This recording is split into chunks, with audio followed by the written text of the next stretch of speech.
I will call this meeting of the Fredericksburg Area Metropolitan Planning Organization Policy Committee to order. Please rise if you can for the Pledge of Allegiance. Pledge allegiance to the flag of the United States of America, to the republic for which it stands. One nation, under God, indivisible, with liberty and justice for all. All right, Ms. Tuzel, may we please have a roll call? Mr. Jason Graham. Here. Mr. Matthew Kelly. Tim Baruti. Here. Mr. David Brown. Here. Ms. Meg Bomke. Here. Ms. Monica Gary. Here. Ms. Crystal Manu. Here. Pamela Young. Mr. Daryl English. Mr. Tim McLaughlin. Mr. Chris Yakubowski. Here. Mr. David Ross. Mr. Kevin Marshall. Ms. Deborah Frazier. Ms. Lori Hayes. Ms. Marcy Parker. Here. Ms. Michelle Shropshire. Here. Dr. Schneider. Here. And Mr. Joe Stainsby. Quorum is present, roll call has been conducted. Thank you. At this time, I'll ask for approval of the policy committee agenda. So moved. It's a motion and a second, Mr. Olds. Mr. Chair, attached to the printed version of your agenda is a letter. We received this late, so my apologies, but I'm requesting that we add this to the agenda as item 8F. It's a request for a letter of support from the University of Mary Washington. I don't think it'll be controversial, but if we could add it to the agenda, please, as 8F. Ms. Bomke, do you accept the friendly amendment? Sure. And I support the friendly amendments. Thank you as well. All right, we have a motion and a second. Any further discussion? All those in favor say aye. Aye. Any opposed? All right, chair votes aye, motion carries. We are now at public involvement. Comments and questions from members of the public are welcome at this time. Staff will also have comments submitted by the public prior to the meeting. Is there anyone here in the room who wishes to speak? Do we have anyone online who would like to address the committee? Do we have any letters? Yes. Thank you. Yes, we received this one from Chris Sowers on September 11th. Good morning. I'm writing to point out a concern regarding Lafayette Boulevard and the intersection of Route 3. I'm a new homeowner in the Fredericksburg Park subdivision. I love the area and my proximity to the many trails available. My concern is that there are two crosswalks that are very dangerous. The first is a crosswalk that is just south of the new traffic circle on Lafayette. The second is the older crosswalk that crosses a lane for traffic to bear right onto Lafayette from Route 3. Both of these crosswalks are unprotected with limited visibility. I believe this can easily be solved in both spots with signage that actively strobes when a pedestrian pushes a button. Something similar to the signal that protects a crosswalk on College Ave in front of the university.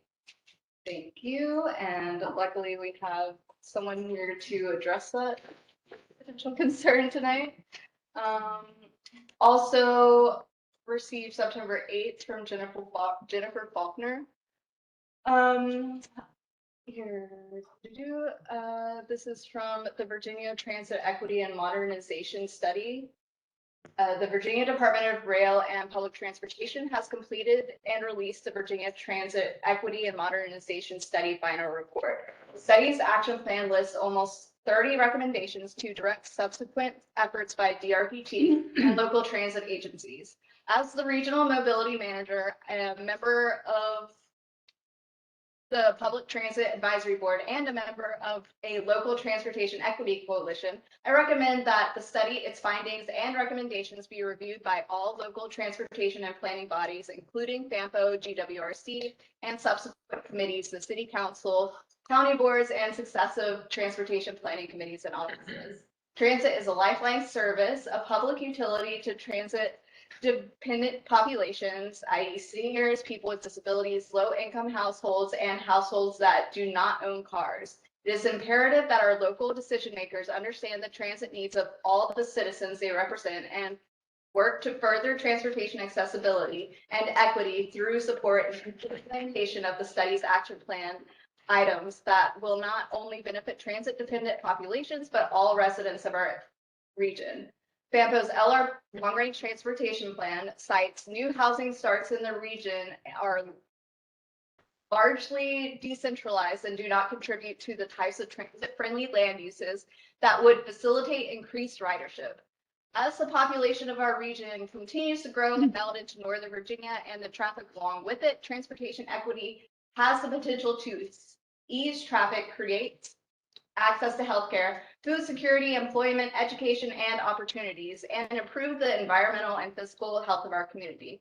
This study and its findings are the state's recommendations, and it paves the way forward for smart growth for our community. And the attached report is in your packet that you received, also at vatransitequity.com. All right, thank you very much. At this time, I'll move on to the consent agenda. For the consent, there are a few just little typos on page 4. Give us the typos and fix them. Transportation wasn't spelled correctly. My dog. Excuse my fast. I think they could scan the whole document and fix it. We will look for the typos. Thank you. Second. Thank you. We have a motion and a second. Do we have any further discussion? All those in favor say aye. Aye. Any opposed? Chair votes aye. Motion carries. You must have reviewed those minutes at like 4 o'clock on a Friday or something. My apologies. All right, Mr. Willis, time for the FAMPO Administrator Report. Thank you very much, Mr. Chair. I won't keep you long tonight. It's a long agenda, but my presentation won't be. Next slide. Okay, we're just going to look at travel patterns again, an update on the studies and the freight summit. Next slide. The travel demand model, just telling you quickly that there's going to be a pause in this project.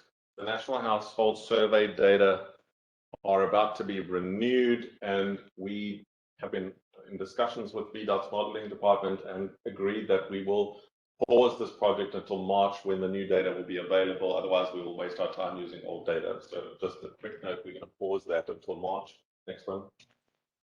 The latest in the traffic, you'll remember I do this every couple of months, every 3 months or so. The dotted line is the 0 point at where traffic was before COVID. The red line that you see over there is freight traffic, trucks. The orange one down here is cars in our region only, and the blue line is the cumulative effect. You can see that cumulatively we're just above and just below what the traffic was in 2019 before COVID, but freight has rapidly increased.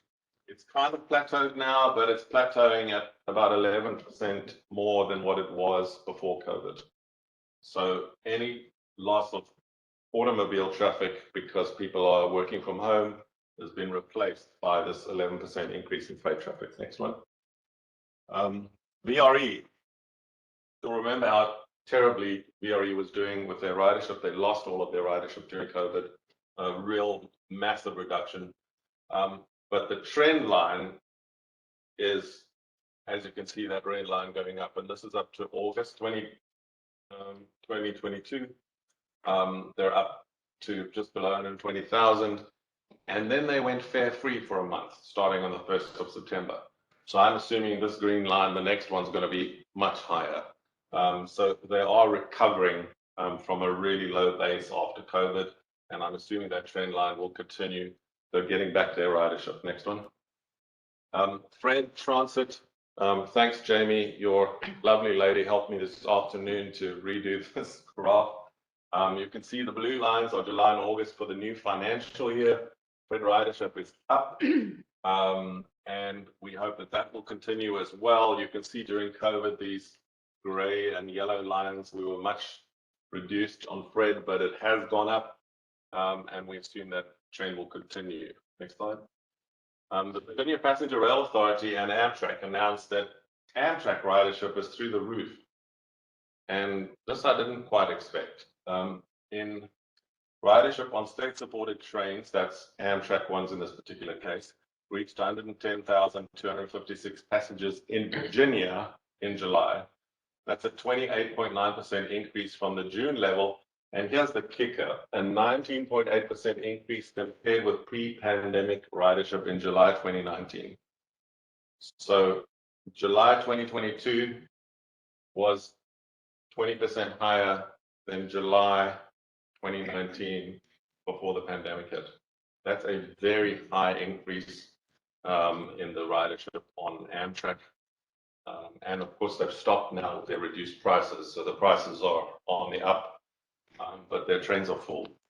That's interesting. One thing to note is Amtrak's gone to a dynamic pricing model. Yes. Where everything was just a flat fee, so if the train was empty, it was expensive anyway. Now it mirrors what you get with airlines. So the price increases as it gets full. And So that's driven really a lot. great for people who can travel outside of peak periods. It's not so great for people who want to actually use Amtrak as a commuter rail and get to work, because the difference is $11 off peak in the day and $47 for the same trip if you're commuting to the office at 7:30 in the morning. So it's good and bad. Next slide. But good point. So our studies, the phase 1 report is in your pack. It doesn't make final recommendations. Phase 2 transit report is in your pack. VHB are here tonight and will make a presentation about the transit report of phase 2. The roadways portion of phase 2, they've started work on, but they're not complete yet. We will have both of those complete before the end of the year. And then the final part of the East-West study is, once you've all decided you're happy with the project and have agreed with a selection of which projects we want to push to funding applications, they will then do the final stage, which is prepare those projects that we have, the subset that have been selected for the funding applications, together with engineering drawings and other things that we will need to apply to things like smart scale and other funding. These are just rough dates. We don't have a deadline because smart scales round comes around in a while, and the federal grants, most of them have closed, so we'll be ready for the next round of those. The VCR bridge and tunnel study, looking at crossing those 3 highways, the I-95 being the biggest one, Route 1 and Route 3. We've got VHB here, Michael Baker here tonight, who are going to be giving you a presentation. This one is quite important because you need to tonight give them some guidance and give us as the FAMPO staff guidance on which projects you think are viable that we can take forward to the next stage. They're bringing you options, a long list of options of how to cross these highways with a multi-use path. But the question is, which ones are really viable and really worth spending time and money on refining? So we do need feedback on that tonight. Next one. The summit. This is the first project that I've tackled at FAMPO in the 2 years that I've been here that has been harder to pull off than I thought. This is difficult, and there's one key reason why it's proving to be difficult. The freight operators don't have time to come and sit in a 5-hour meeting and discuss their problems with us. They're understaffed, they're short of drivers, they're under pressure. You've just had the potential union strikes, the rail got interrupted for a short period. Everything about their job is stressful right now, and they don't have all those hours to come and talk to us. The RSVPs have been low.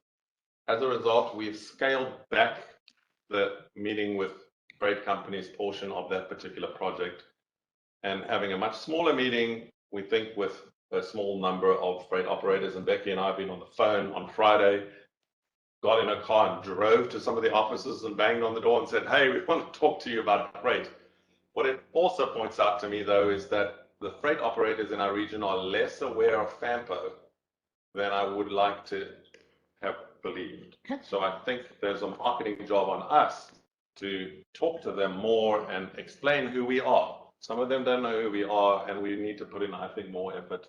The general public seems to know who we are because they read about us in the newspapers and all that jazz, but the freight companies don't all know who we are. So we rock up cold on their doorstep and go, hey, and they don't know who they're talking to. They don't know who we are. So we are still doing it, I think, but it's going to be scaled back a little to what we hoped. Next slide. The STIP update, you saw us last month. John Ryder is up there, is working on this. We're going to need to do a new tip, and we're going to be writing those. I think we've finished what we needed to send through to VDOT in terms of checking which projects need to be in the new STIP. But this we haven't started yet, and we're going to do that soon. Next slide. Way forward, the Fredericksburg Station renovation, the TIP amendment that has been requested from DRT and DRTC jointly is in your pack tonight. We've received 2 letters from Stafford County and the City of Fredericksburg requesting research into a potential river crossing. My proposal, the letters have been received. The one is in your pack, the other one we got after the pack went out. My suggestion is that we as staff meet with the staff of the jurisdictions to discuss how to take that forward. We don't have a specific plan right now. We have a request, and I'll work with the staff of the jurisdictions to discuss what we should do in response to the request. I'll keep you informed when I have some more information. We are interviewing to fill our last full-time vacancy. In your pack as well, we want you to please tonight authorize a new call for projects, because we now have 2 years of CMAC and SDGB, that's Congestion Management and Air Quality Funding, and Surface Transportation Block Grant funding, which we will need to allocate by about March, April next year. So we want to start the process of asking our jurisdictions to send us their requested projects. Each jurisdiction can apply for 5 projects of their own choosing, and our state partners can also apply for projects in terms of transit. So Fred Transit can apply, OmniRide could apply, and VRE could apply as well. The fall CDB meetings, I was just talking to VDOT before the meeting. We may or may not be having these fall CDB meetings. It was proposed, but we don't have a date. We don't have details. I'll keep you posted on that. And then finally, the Governor's Transportation Conference with the new governor is going to be held in Virginia Beach on October the 26th and 27th. I'm hoping to go along there to represent FAMPO, but just letting you know that these are the things that are going on that you need to be alerted of. So without any further ado, Mr. Chairman, I'm done on that, unless you have any questions. Are there any questions for Mr. Willis? Okay, next presentation. We're going now into the next item, and I'm first on the agenda, so I'll just stay here and finish that. The FAMPO Interregional Multimodal East-West Mobility Study. We've been working on this for more than a year now, and what you have in your pack is the phase 1 report, a phase 2 transit report, and the slides that discuss that. And I've just got 4 slides to tell you where we are in the process, because I want you to understand the process. We do not yet have the roadways report. It will come in a month or 2. The consultants are already working on that, so it's not in your pack. So if you want to know about the roadways, 13 roadway corridors we asked them to study. They're studying, but we haven't yet got a report for you because that's in process. So the goals: assess east-west movement for people and goods from now, and this is important, until 2050. We're trying to package our jurisdictions a sizable quantity of projects that you can pick and choose next year or the following cycle for your smart scale applications, right? So there's a large, in these various studies, the East-West study and the BCR study, there are a bunch of projects, and you can then pick and choose which ones you want to apply for soonest or not. That's up to the jurisdictions, but we're trying to build a pipeline for you of projects that you have that have been studied. So we looked at 2 issues: accessibility and congestion, and design solutions to complement the work already underway on north-south mobility. So you know about those. You've seen the bridges being built by VDOT over the river. You've seen some upgrades on US 1. You've seen the $4 billion committed by the state to the rail line and the upgrades, building the 3rd track and the new bridge over the Potomac River. So this is to complement that in our region, east-west movements. There are 2 phases. Phase 1, we looked at existing conditions, we looked at project definitions and initial transit proposals. That phase 1 report is in your pack. However, from our point of view as staff, it's a transmittal of a report. We are not anticipating doing public comment on that, because a formal public comment period really isn't required when you don't have any recommendations that are the final recommendations. any recommendations in phase one are just proposals, and those proposals all had to be refined in phase two. So there's nothing binding in that report. It's in front of you tonight to discuss, and I'm not going to read through the thing or go through 40,000 slides to explain it to you, because it's the background, it's the existing conditions, the problems, why we identified those problems. And phase two says, well, now what do we do about the problem? So phase two is where the meat is that the public needs to know about. Phase two, roadways, bike and ped, final transit proposals, which are in your pack tonight, and then engineering and funding applications, which will come right at the end. So phase one is complete, phase two is in process. Next slide. Roadways, just to give you what's in there, the 13 roadway corridors, about 7 we want to take further to more detailed study and preparation for funding applications. There are 4 bike and pedestrian multi-use paths. Some of them access to train stations, some of them connecting existing bike paths together. And transit, there are 2 large transit projects, one high capacity trunk route, a BRT lifestyle bus, and a new transfer center in Stafford, together with 2 of those bike paths which connect to the train stations, because we want to provide options so that people can get to the train station without necessarily having to drive if they're closer to the train station. So that's what's in the East-West study. Next slide. Timeline of outcomes. Phase 1 report is in your pack. Phase 2 transit report is in your pack, and BHP are going to explain it to you in a minute. Phase 2 roadways is in process. It's not in your pack. You'll remember at the last committee meeting of FAMPO, the last policy committee meeting, I said last meeting was going to be a short one. We were out of here in 40 minutes. This one's going to be a longer one. And the next couple of meetings, you're going to get all of the outcomes of these studies starting to roll across your desk, where you need to look at them and say, hey, we want this tweaked, we want that changed. This is where we're going with it. And the first one of those is tonight. That one's, the roadways one will come in a month or 2. The phase 2 engineering will be done only once you've decided you're happy with the project list. We don't want to engineer projects and do detailed funding applications on projects that you want to delay for later, right? Things you don't want to do right now. Next slide. That's it. Okay.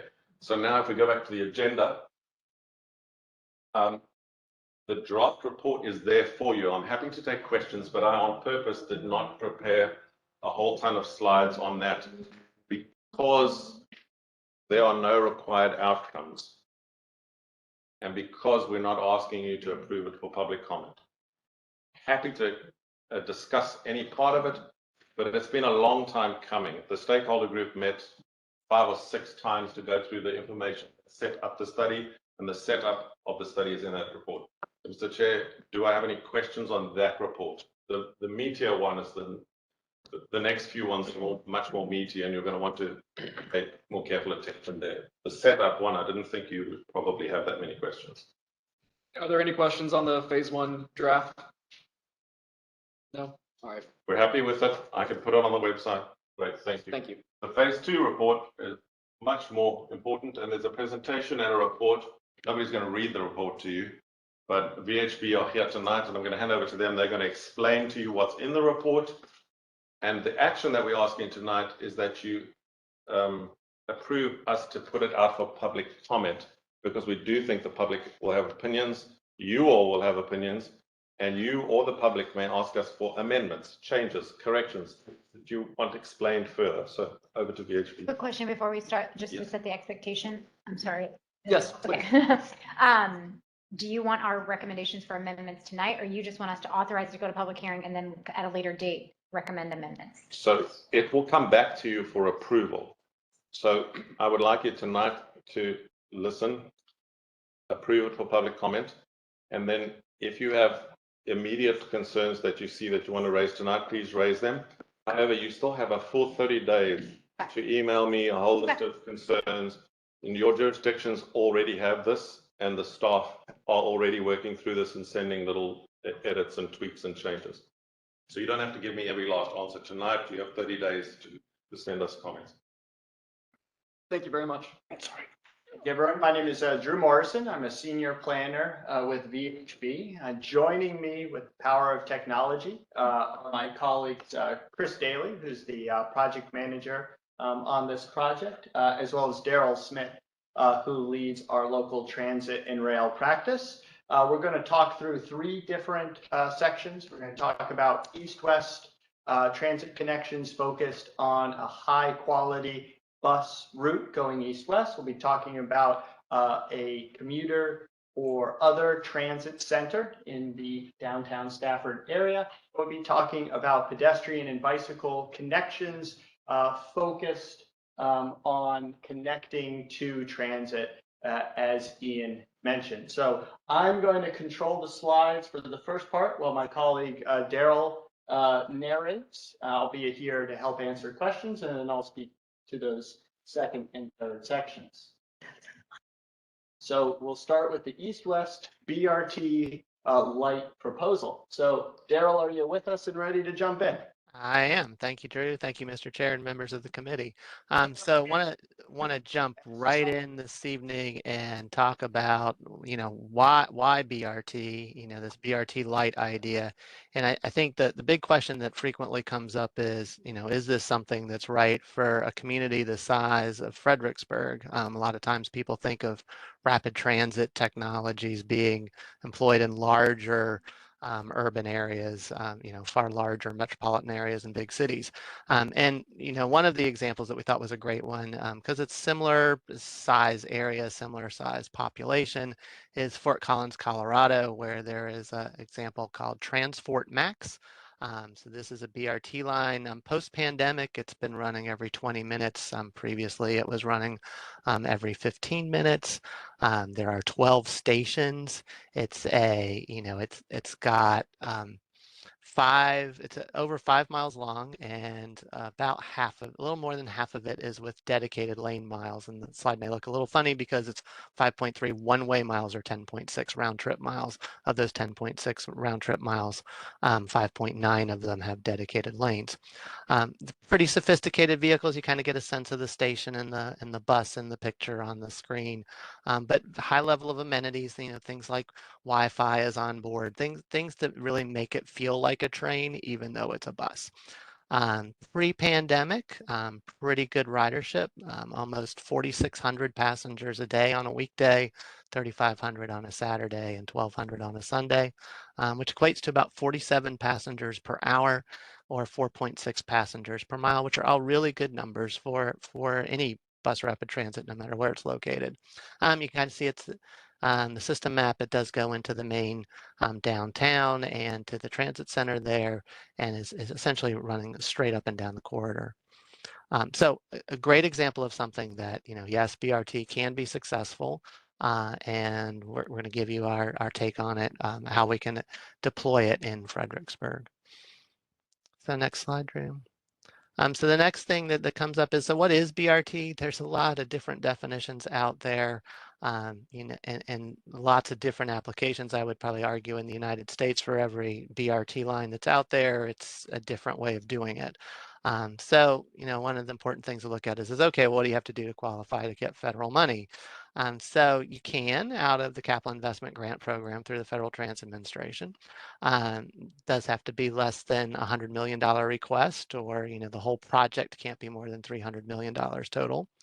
And there are 2 types of BRT as the feds describe it. There's corridor-based and fixed guideway based. So fixed guideway requires that a majority of the route has separated right-of-way with dedicated lanes. So Fort Collins is an example of this, where basically buses have dedicated lanes. There's no cars in them. They're not mixed traffic. They're doing their own thing. Lanes are along the same road, just for buses.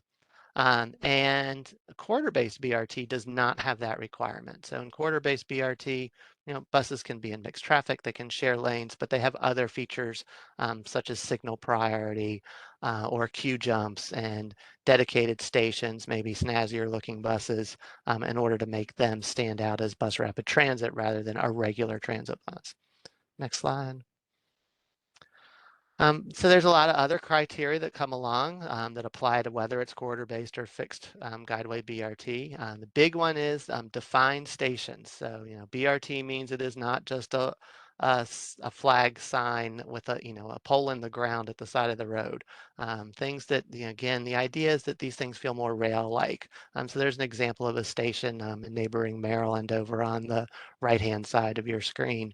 They have to be ADA accessible, sheltered, and usually some form of electronic passenger information.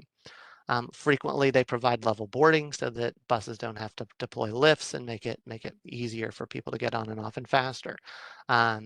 So again, that's that, faster travel times is a theme. So not just at the stations, but things like, signal priority so that the green will hold a little longer to get the bus through those congested intersections. May even include a queue jump if the bus has to get around the traffic that's queued up in that intersection.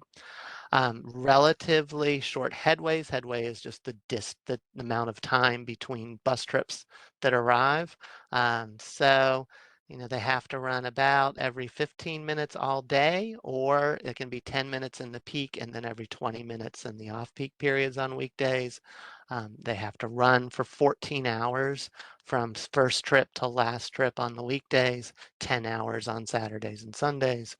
And then, on the weekends, don't have to, and late night, once you get outside that 14 hours, you can drop down to the 30 minutes on weekends. So it doesn't have to be as frequent. And then another big thing, which you will see, a picture of one in Orlando down at the bottom there, but a separate brand and a consistent brand identity to the stations and the vehicles. So in other words, should be no mistaking, oh, that's the bus rapid transit. Just like most people would say, oh, that's the VRE train. It should be, oh, that's the bus rapid transit. Next slide. So I'm going to go over 4 different route alternatives that we looked at and for your consideration as we look at this report. But consistently, we applied these assumptions on the service. So we assumed that, that first hour and a half, we start off running about every 30 minutes in order to capture the hospital shifts and especially, we got some comments to be able to get commuters that might use a park and ride feature to reach the VRE station, running then every 15 minutes all day from 6:30 in the morning to 8:30 in the evening. That's in part because of the mix of the markets that we'll talk about later. It just sort of makes sense rather than a peaking type approach. And then later into the evening, dropping off to every 30 minutes. And then Saturdays and Sundays every half hour. And you'll see when we look at the ridership why we're suggesting dropping off on the weekends. We are assuming a good amount of transit signal priority across the route, and that consistently on all 4 alternatives, that the downtown terminus is at the VRE station, either over on Lafayette Boulevard or in the accessible parking lot. So you're going to see the 4 options all come relatively on the same theme. There's 2 basic variations that give us the 4 alternatives. So this is the first option. You can see what we're really focused on is moving from the right side of your screen from the Fredericksburg station, going out William Street, and then going by the University of Mary Washington, then coming on up and around. In this option, we don't go directly into Mary Washington Hospital. We skirt the side of it, coming over to Cowan, following Cowan around and over to Central Park, and then coming into the town center before jumping over onto Route 3 Plank Road and heading over to the Salem Church Park and Ride lot, which you see over as the westernmost or left side of your screen there. So that is option 1. If we go to option 2, you'll see it's a bit longer route, and otherwise it's the same. So instead of just ending at Salem Church Road, it would come back over to Route 3 and then carry on to the Gordon Road Park and Ride lot. And note there's a bit of a difference, and you'll see this in the previous one. It would take 6 vehicles to run every 15 minutes. On option 2, we add 1 because of that longer routing, so we end up with 7 buses required for this one. Next slide. All right, so in option 3, Very similar to option 1, except in this case, we do a detour, not a detour, but a variation, and we end up serving the Mary Washington Hospital directly. So we cut over from Stafford to Mary Washington Boulevard over to Sam Perry Boulevard before going to Cowan. So we end up trying to get as close to the front door of the hospital as possible. And then in option 4, very similar to option 2, and I should note that option 3 also requires 6 vehicles. Option 4 requires 7. So same routing as option 3, but again, extending on out Route 3 to get to the Gordon Road park and ride lot. So we end up with 2 park and ride lots to serve a market into downtown Fredericksburg and possibly other park and ride markets such as the hospital. Next slide. All right, so why these? So when we looked at the results from the phase 1 report, is we saw there were some really key markets. And so this is what we really focused on in coming into these routing alternatives. First is, there has been an existing Fred route, the VS1. It was running about 150 passengers a day, basically following something somewhat similar, a little more direct, going from the Gordon Road and Salem Church Park and Ride lots over to the VRE station. So that's a baseline market that was there. It's been proven, it's worked in the past. As ridership returns to VRE, we expect that to resurface. The next is University of Mary Washington. Colleges and universities tend to be large transit ridership generators. They're proven success when there are partnership agreements, as there are today between Fred and the university. We've got 2,200 students living on campus, 4,400 total, plus another 203 faculty. So a very large population. And then right behind that is the Mary Washington Hospital. There's 2 hospitals. This is the largest of the 2, so more than half of the 4,500 system-wide employees. And then this is a growing corridor. So there were a number of new apartment developments that we looked at, and how does it make sense to serve as many of the 1,554 units that are coming online? And then lastly, but not least, is this other general travel. So one of the interesting things that we noted in the phase 1 report is over in Central Park, there was every single model run that was done showed ridership centering over by the Walmart. So we wanted to make sure that our routing got as close as practical and still maintain a relatively quick travel time by going by the Walmart, and hence the service down Central Park Boulevard.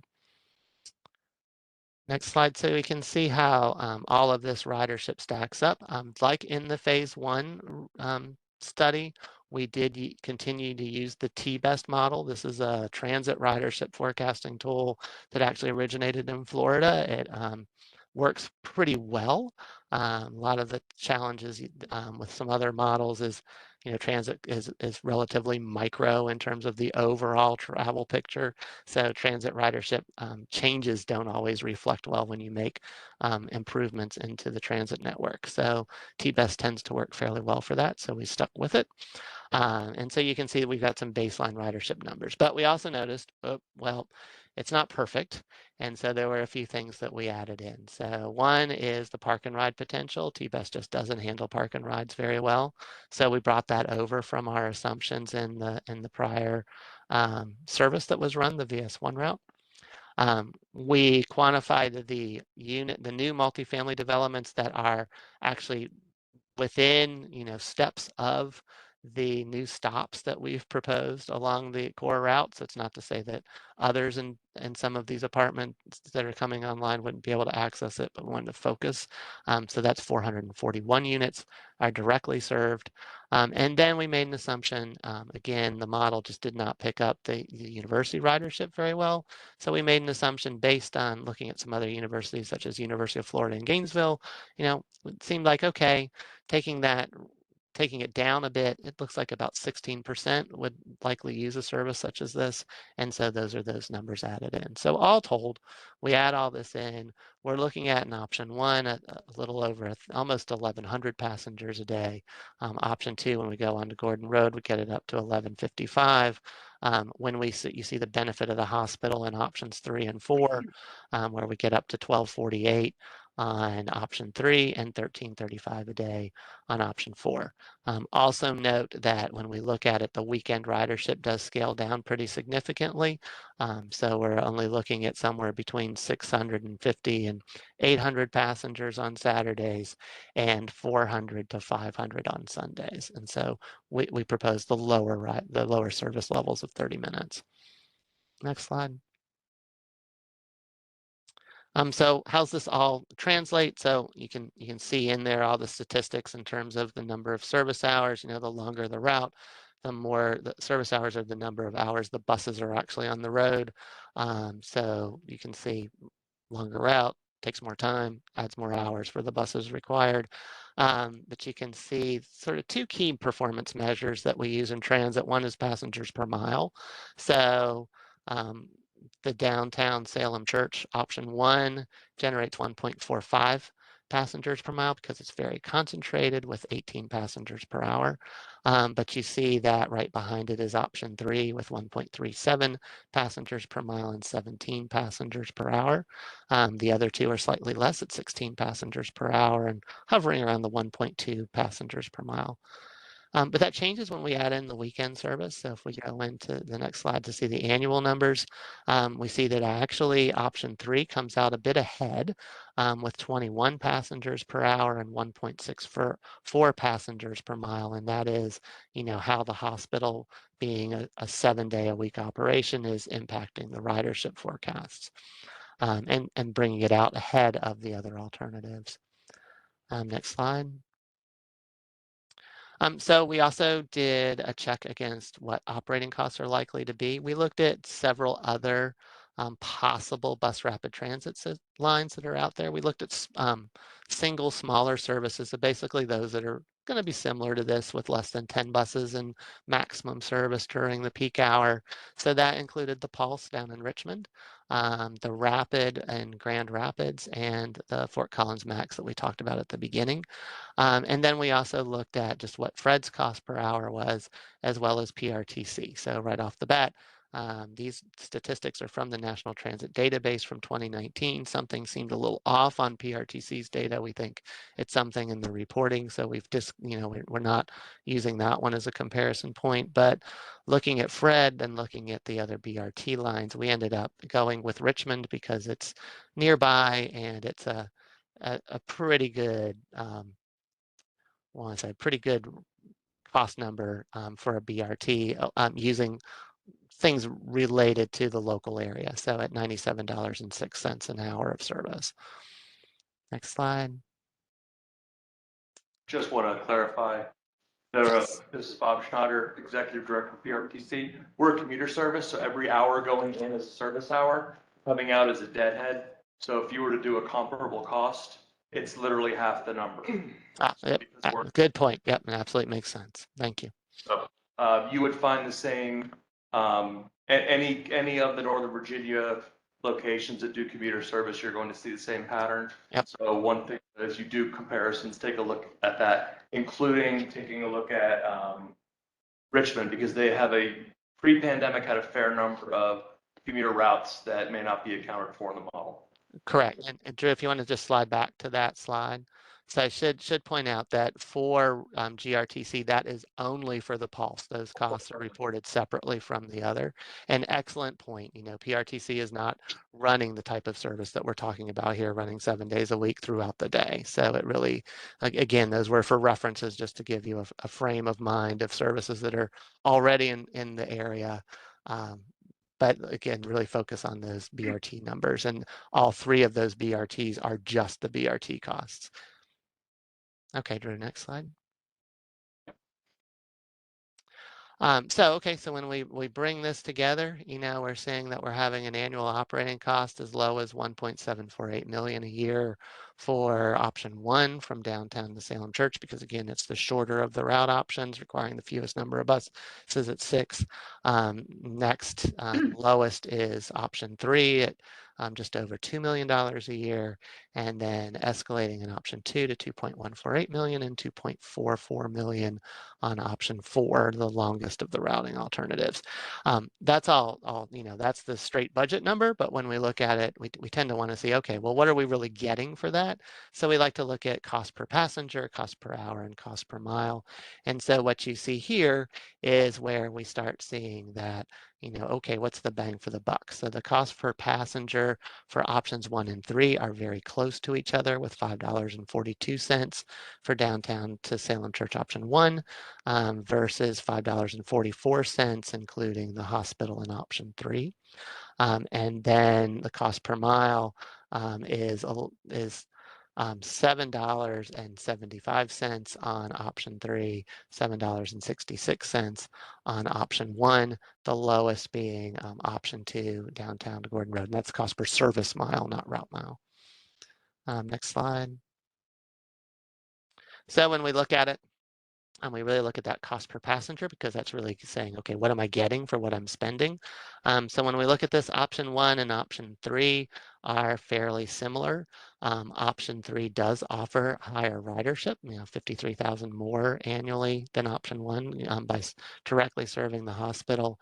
And option 3 also offers the highest passengers per mile, which is another interesting figure of 1.43 versus 1.41. So option 3 looks fairly attractive in this mix. Next slide. All right, so when we thought about it, we also thought through, okay, well, the market is still emerging. This is a high growth area.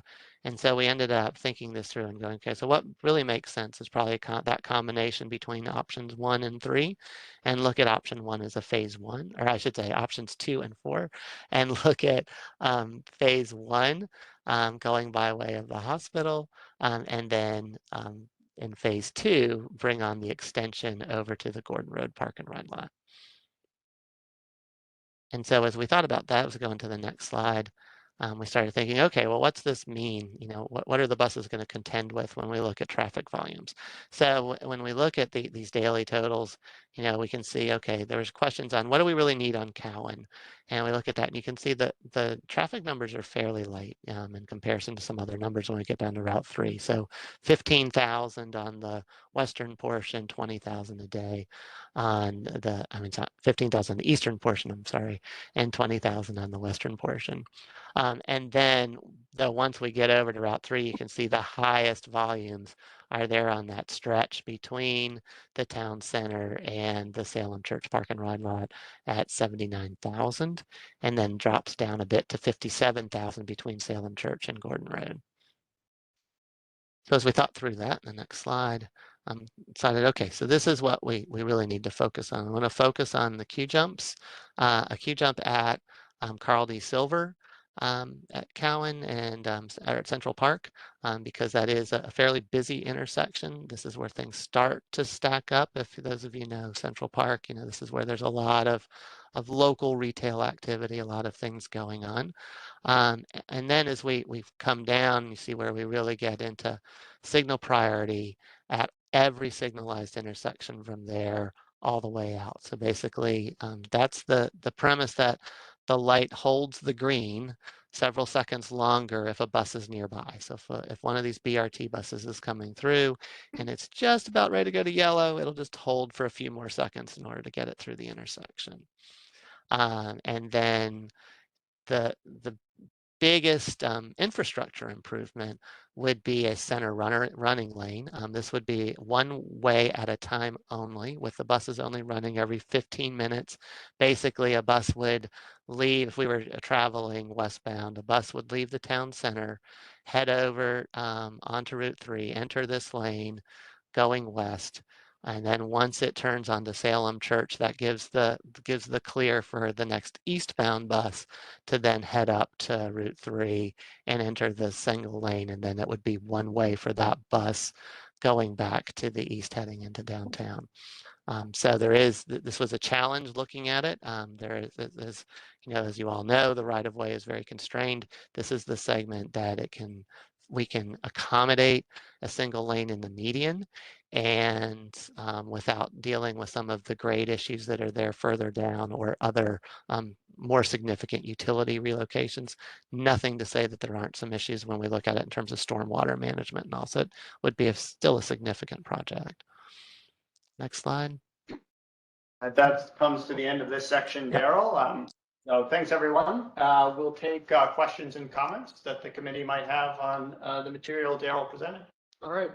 Thank you. Do we have any questions? Just bearing in mind, he's still going to give a short presentation on the Stafford Transit Center and the 2 bike paths. He hasn't done that yet. All right. So anything on what we've seen so far? Any questions? Yes, Mr. Ross. So, did you talk to VDOT about that Route 3 is very sensitive on light sync right now.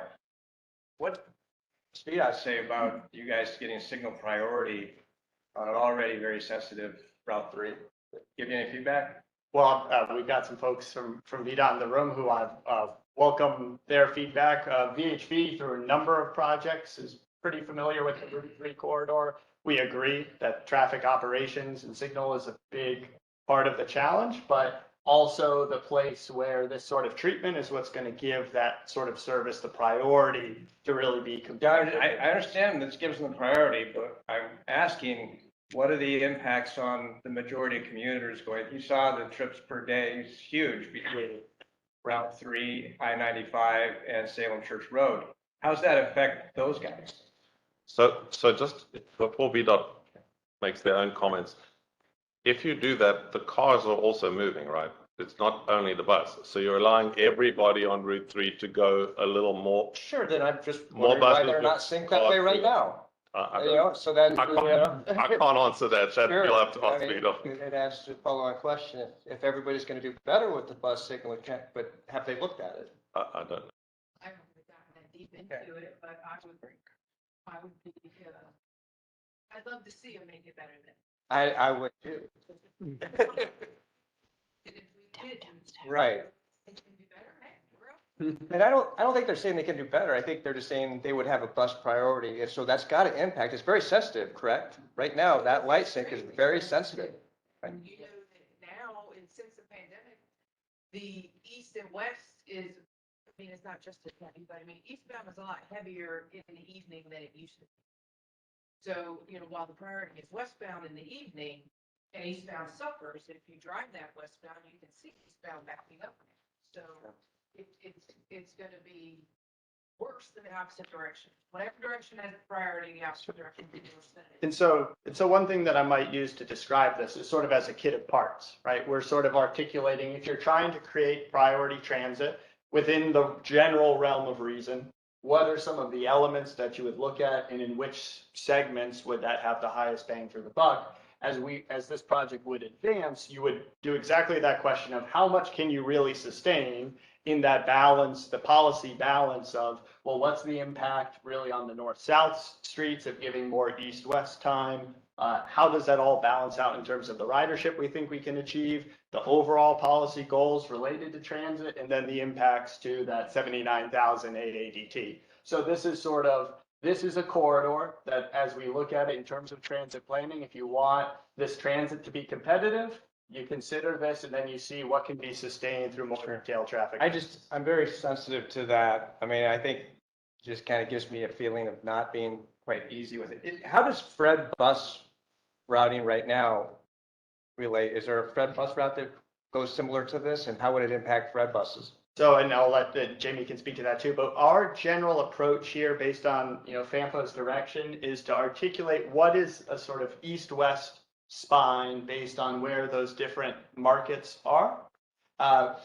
Fred in Fredericksburg Go is going to be looking at a larger system redesign. And as part of that, we're sort of just trying to articulate where's that fundamental central spine. And then Jamie and her team are going to be looking more at that larger network. And, some of that will be what is the service associated with. Sure. I'm just asking that because Fred bus is already in it. We're already paying for it. And then how would this impact their routes? Would it take away? And are there stops on Route 3, or is it just direct to the mall, direct to Salem Church parking lot?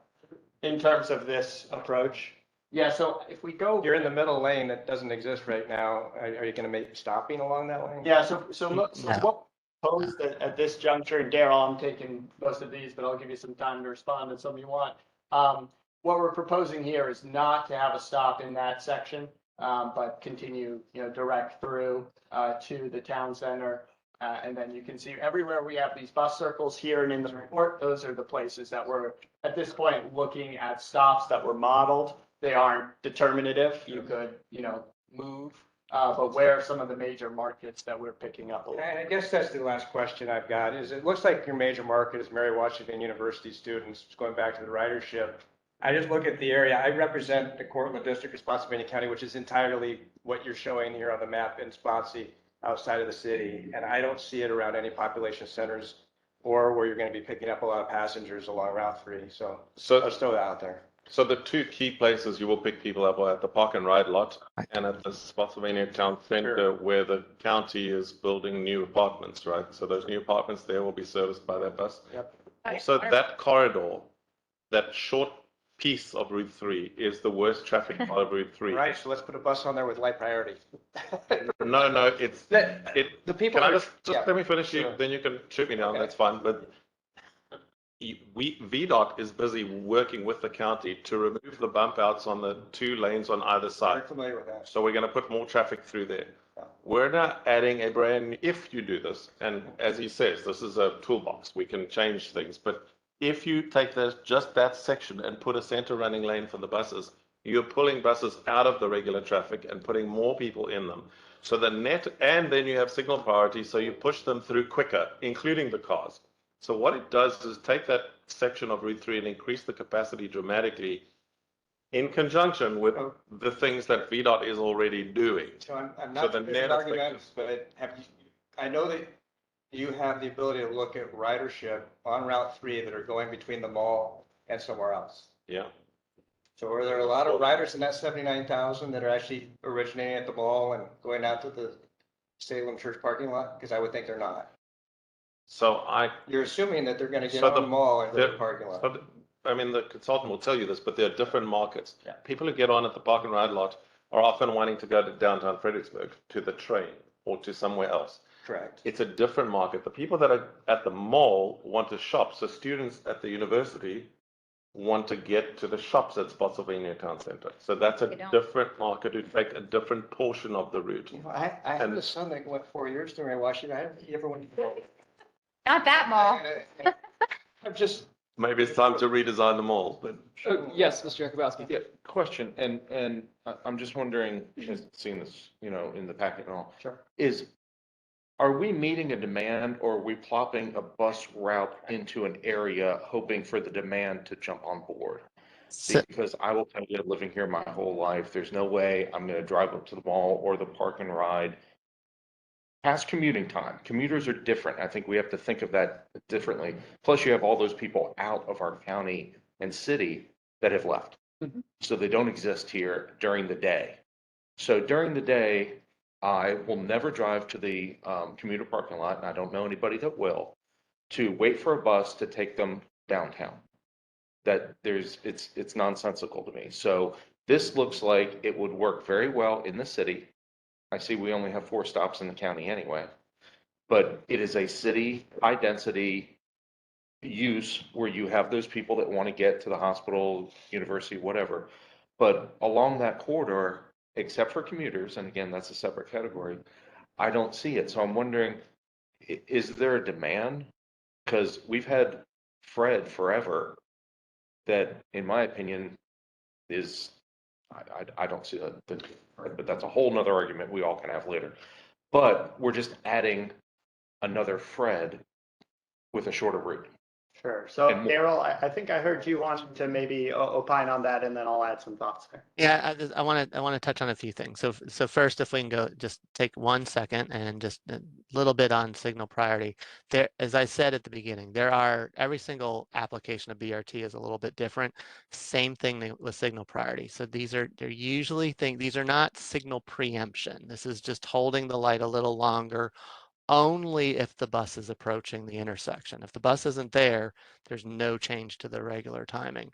And when I say a little longer, most of the applications that are out there between 10 and 15 seconds or less. So these are not long holds. They're pretty short, basically, and it's combined with the stop locations where there is a stop at that intersection. It's always on the far side with the intent that the bus gets through the intersection, stops on the other side of the light. So the light's changing red for the rest of the traffic.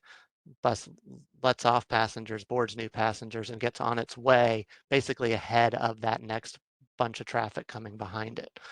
That's all it's doing. There are also applications where it's more focused on service reliability and not so much on speed. So it's the type of thing that'll work out. The intent is that it's a little smarter system, but it's looking at, is the bus running late, and does it make sense then to hold that green in order to get the bus back on time and keep it moving? So a lot of different varieties. So as Drew said, it really is part of the kit of parts. In terms of the whole thing, all right, I must admit, when we were talking through this and looking at the phasing, again, that's why we have the phase two. We were really, thinking through what is the likelihood of which markets coming online. And so that's why we think the initial phase is ending at Salem Church and not going all the way to Gordon Road. I think it's good points that are being made. It's a healthy discussion. But this is not Fred. This is a much different service. You have to think of this as something different. The buses will look different. They will operate differently. Fred deviates off of its regular routes in order to pick up those that can't get readily to the stops. This one, you have to be at the stops. The buses are going to move quicker and much more frequently. So every 15 minutes, most of the Fred service, I believe, is once an hour. So this is a much different animal than what you're used to seeing. If you look at the pulse in Richmond, we're not putting if you do this, you're not putting all of the features that the one in Richmond had, because they have a lot more of these dedicated lanes, right? There's only one piece of potentially dedicated lane here, depending on whether they want it, whether you all want it, right? But what this does is make your bus reliable, frequent. If you miss your bus, you will get another one in 15 minutes. Most of Fred's routes, and Jamie can correct me if I'm wrong, if you miss your bus, you got to wait an hour, except for, I think, 2, right? Eagle Express, only one route. Will you get another bus within a time that you would be prepared to wait? So the public gives up on transit if it's infrequent or unreliable or slow, right? And so you would be a prime example. I'm not going to get on that damn bus because it'll take me an hour to get anywhere. If I miss it by 1 minute, I've got to wait another whole hour before. I don't have that kind of time in my life to wait another whole hour for a bus. This addresses that by saying, no, we're going to fix that problem by giving you a bus every 15 minutes. So even if you miss one, you don't have to go and look at a timetable. You know for a fact on a specific route, this bus will be there within 15 minutes and you can ride again. So it introduces this reliability thing, which is missing. And Jamie, I don't mean this in a negative way about Fred, but it introduces a new level of reliability and frequency to the rider. And all across the world, since the 70s, people have given up on buses that are too slow or don't come frequently because it just doesn't serve a modern lifestyle.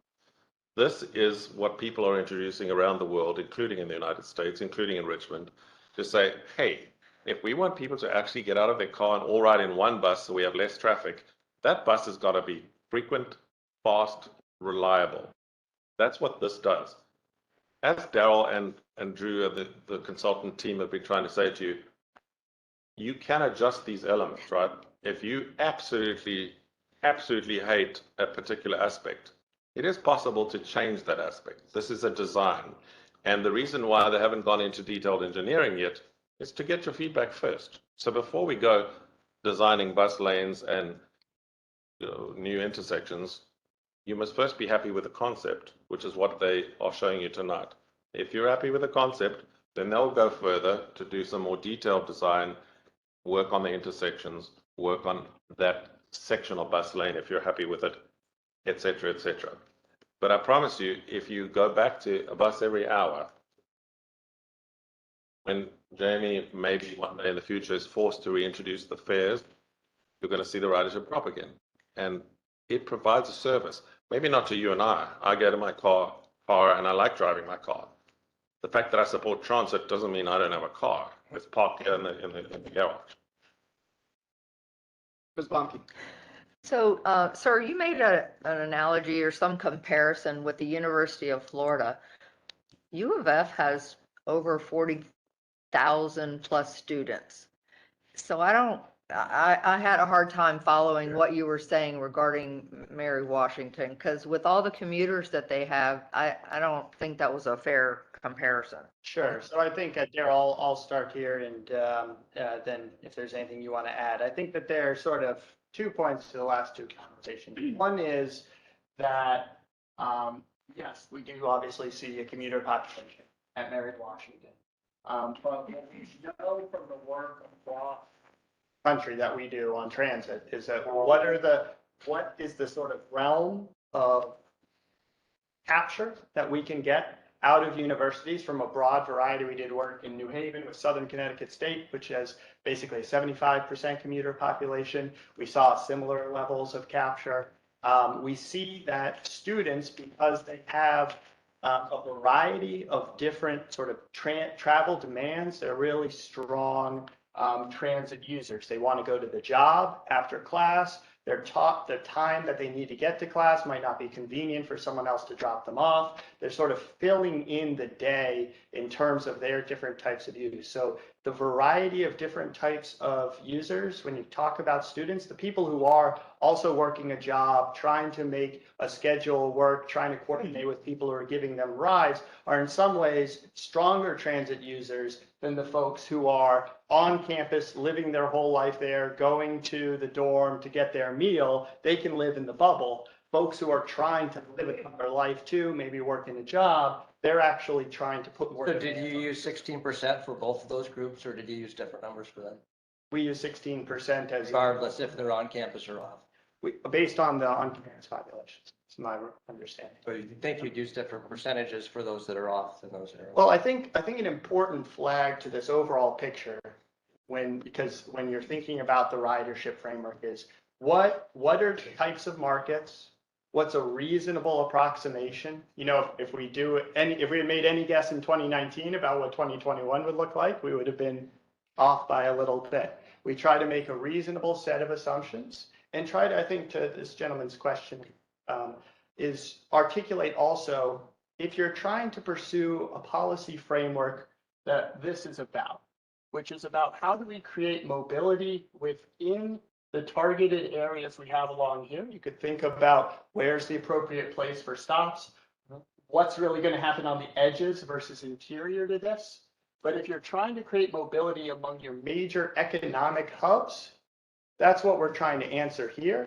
And the thing that we understand from agglomeration economics, what drives regional growth in a sustainable way, is when your different economic focal points are well connected quickly and reliably. And so that's really what this proposition is about. This is where we think those different touch points are. And if you can make them connected more reliably through transit, we think there's both transportation, congestion, as well as economic benefits from doing so. But they certainly ought to be refined through coordination with you all and the public about how you bring those pieces together. I think Mr. Brown had a question. So just a quick question. Is this creating a separate entity? So we, in the report, basically it is not our intention to create a separate entity. This is a different type of service that, as I mentioned, ought be incorporated into the future overall network planning of the local transit. A service like this is going to have people who are transferring from one route to this. And so it's our intention for this to be a spine that's part of a larger future transformation. So Fred would operate it. And the connection points, like at the Fred Transit Center on US 1, is a primary stop so that people can get from the other Fred routes onto this one and from this one onto the other Fred routes. Also downtown, there are connections between different routes. So it's meant to be part of the network that Fred operates. It's one route in a bigger network, but it's a spine. It's quick. It's reliable. It's not a 1 hour wait for a bus. Well, and if I can follow up, I don't mean to monopolize the time, but I don't disagree with that at all. I think that's what is misread, is it turns into a social service transport as opposed to a bus system. And I've argued that for many, many years. So if we are going to look at something like this, why not incorporate it into the system that we currently have? And then also, I don't think that we can discount the fact that we have 60% of Spotsylvanians that leave the county during the day to go to work. So what is the remaining number of people that you have that actually would use this during the day? I'm not opposed to it. Have we looked at popular routes of getting from where I live perhaps to go to restaurants downtown? Then you don't have to drive, you don't have to park. No offense, you're parking downtown. Have you been to the Spotted Street Garage? It's very nice. Right, but then you have to walk half a mile to get to the restaurants I want to go to. But the point being, but the point being is that what I'm saying is we need to fit the demand, not put a route in there and then hope the demand comes to it. And that's really why I'm getting to. I'm not opposed to the rapid train, and you're absolutely right, because I've been buses all around everywhere I've traveled.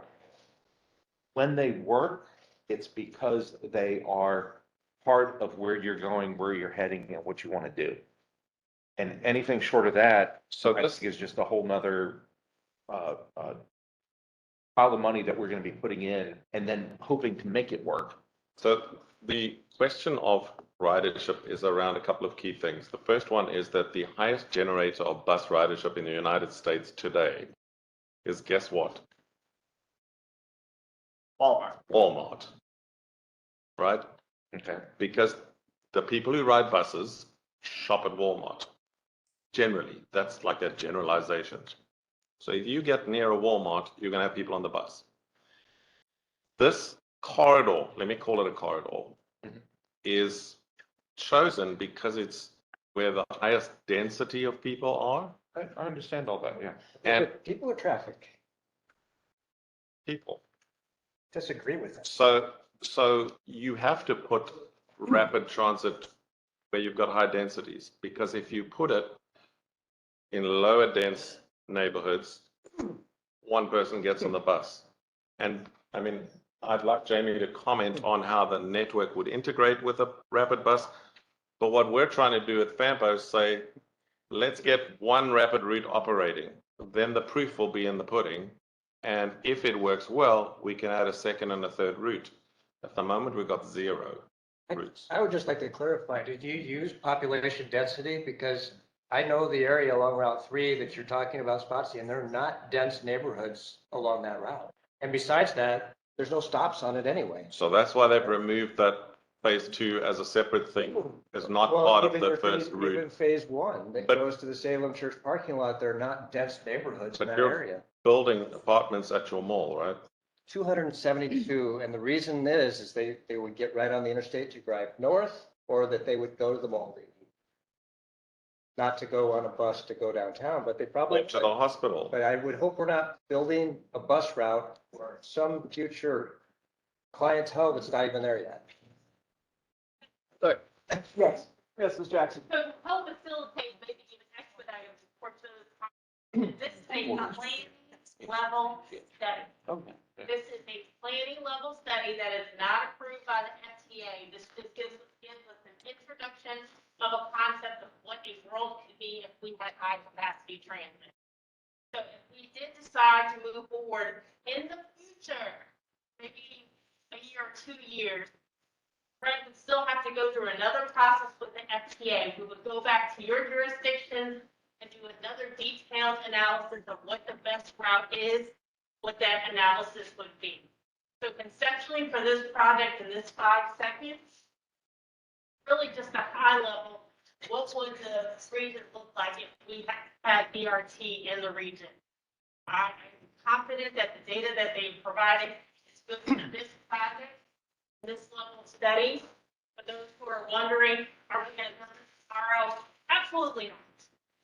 We are going to evaluate what they provided and then carry that along in our journey as we look at what transit looks like in the future. We're doing our strategic plan right now. That'll address the rest today. If we are ever to move forward with a BRT or BRT lifestyle route, we're gonna go through this process again. And then I think the results of this discussion would be really more beneficial to the jurisdiction because we really would be getting into the weeds as required by the FTA. So I just don't want everybody to get hung up on this route and this location because this is a planning level study to see if a BRT option would even be attractive remotely to the region. Even with VDOT right now, we went for an in-depth conversation on real BRT. We would be talking more than we're talking about the interconnector. So I just want to let everybody know that it is just a high level. Is the possibility something you would be interested in? Don't get hung up on the route or the process. I know y'all have done great work on this, but I don't want people to get distracted about what the process will be. Since we're not even at an alternatives analysis yet, that would be approved by the FTA. We're not at NEPA, which would need to be approved by the FTA. We're just at a high level concept.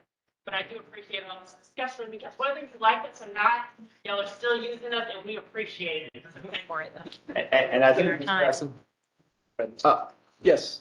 I just would like to say that I appreciate we're looking at all these options ahead of time. I think we've been kind of reactionary in the past and obviously people aren't happy with the quality of how traffic has been handled.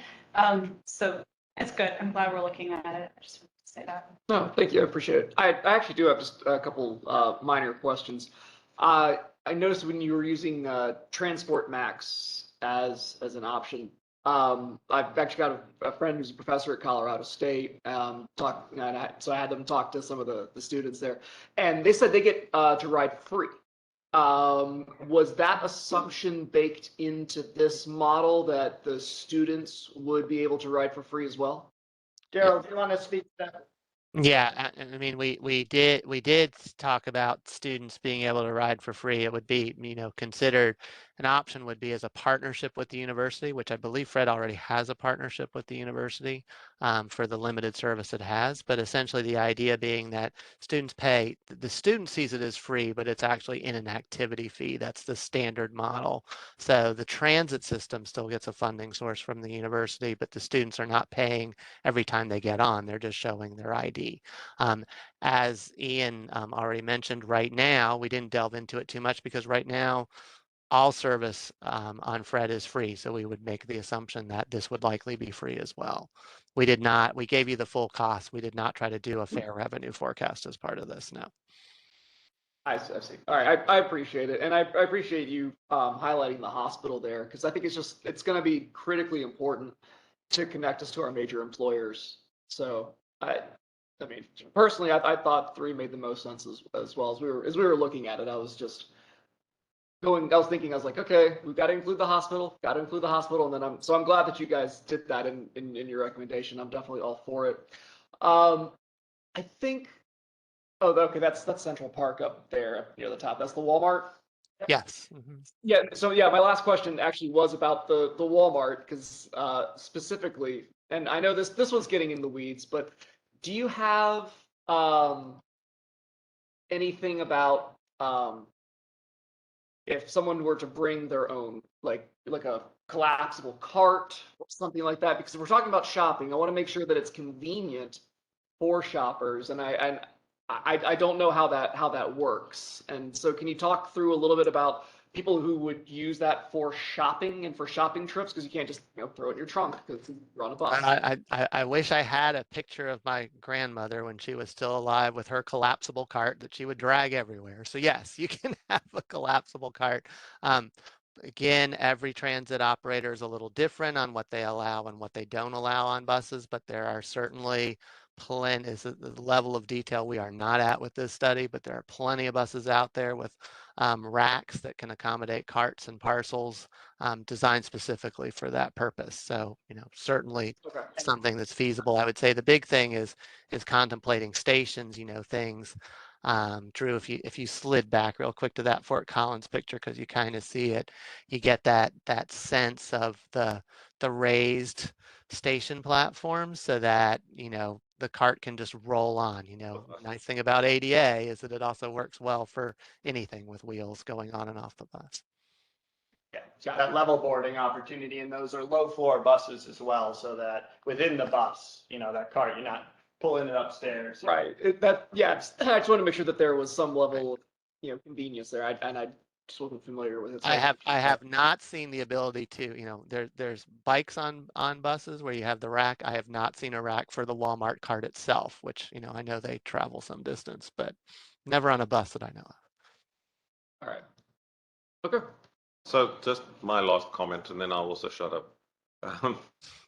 We're trying to provide a new idea, tried and tested in 100 other locations in the US, where you can provide a frequent bus boarding, gets to the place you want to go, and it's reliable and comes every 15 minutes, because we don't have something like that in the region right now.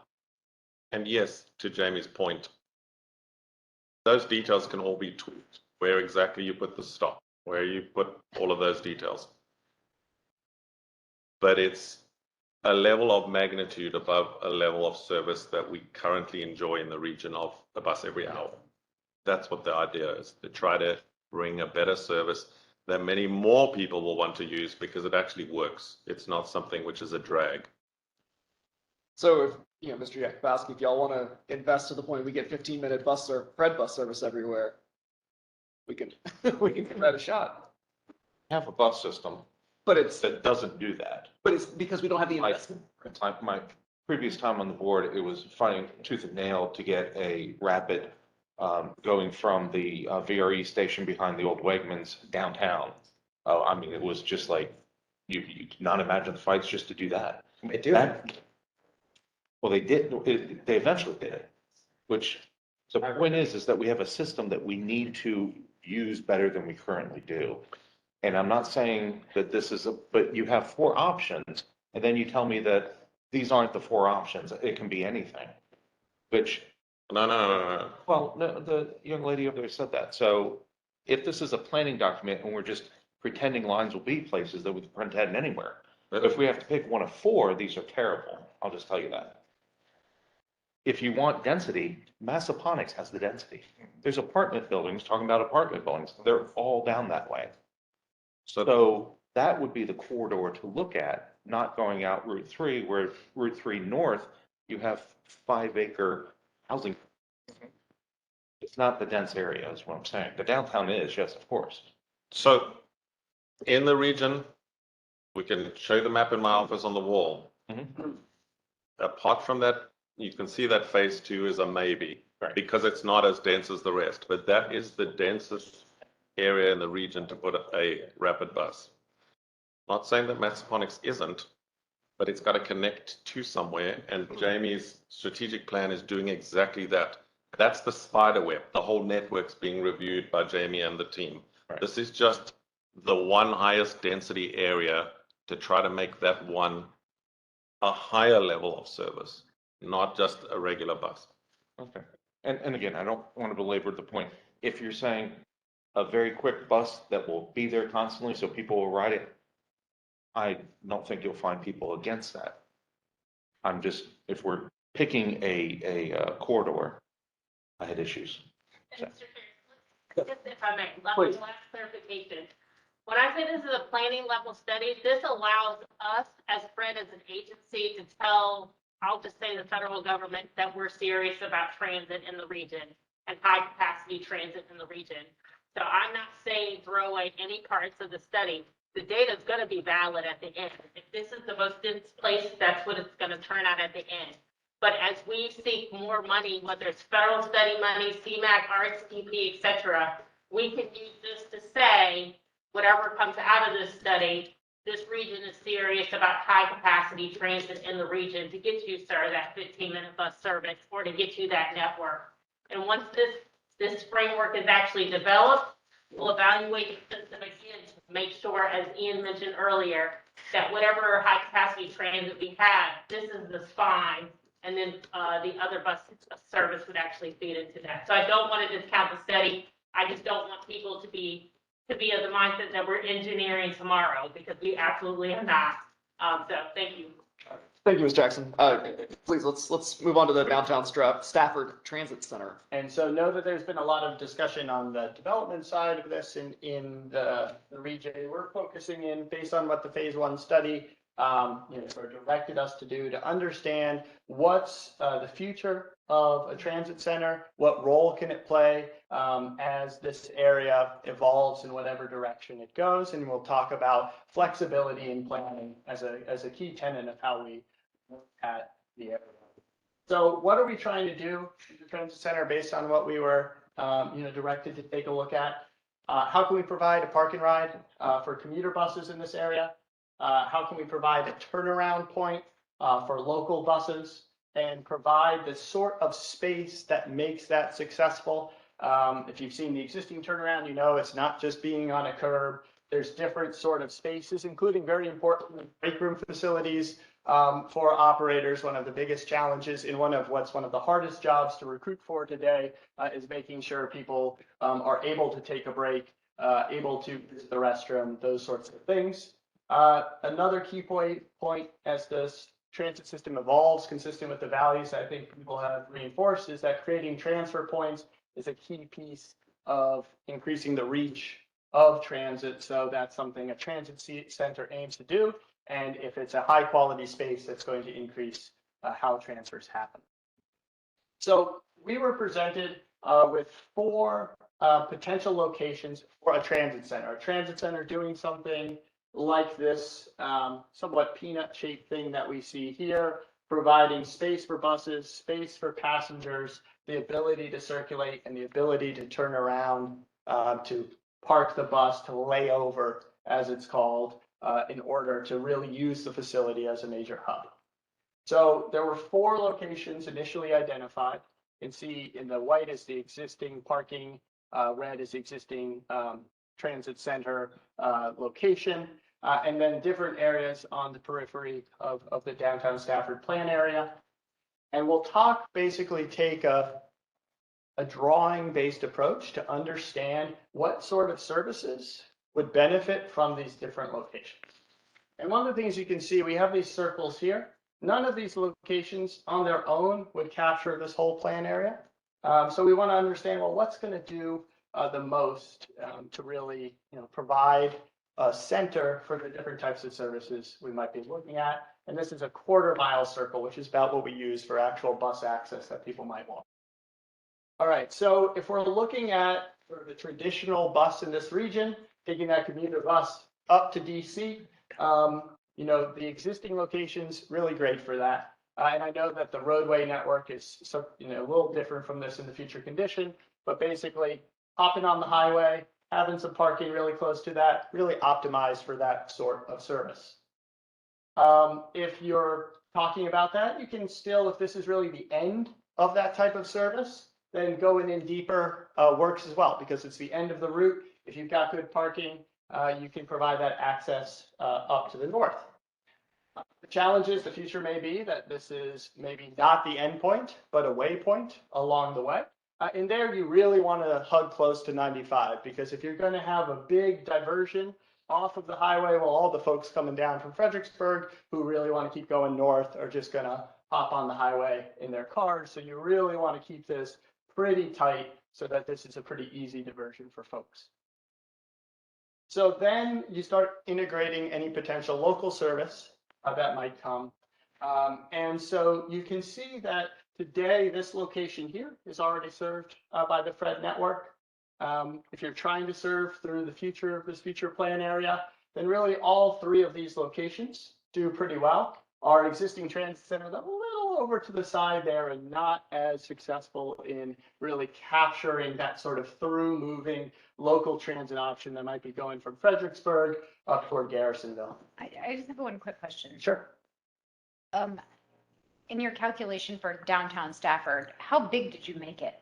So we basically took the core of the master plan area here. We've got the hospital over to the side. So really based on the locations that we were given as to study, really this sort of, the hospital to the east, 95 to the west, the sort of public service area to the north. But this is based on the county plan, right? Comes Yes. out of the comprehensive plans model for the future Stafford downtown. Be looking at that anyway.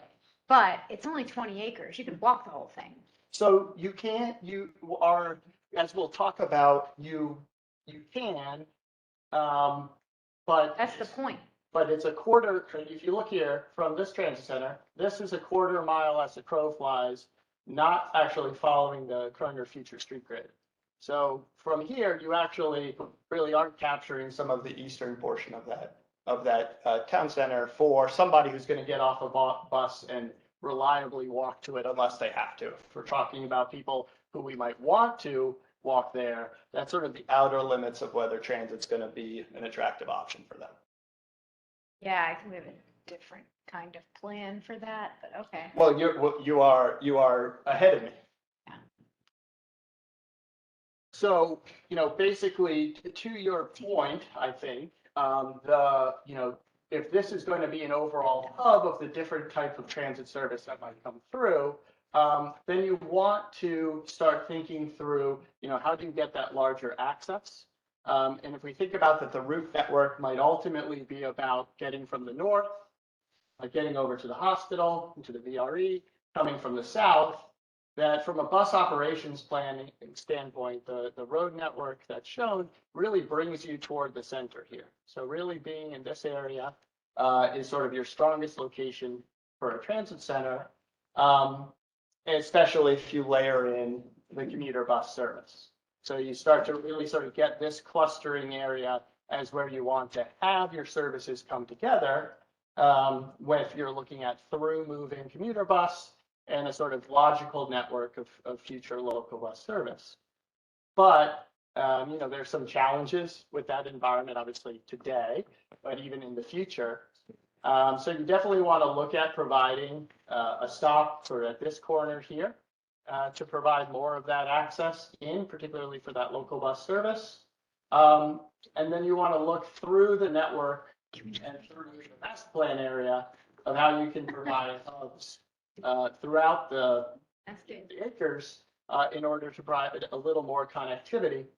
And the stops that we'd be looking at here would be substantially more modest, more into if we're looking at something like this, which is in the Tahoe region for a nice transit center, something more like this as a more urban, dense suburban environment type of stop that could help fill out and provide access really more on the eastern side of the master plan area there.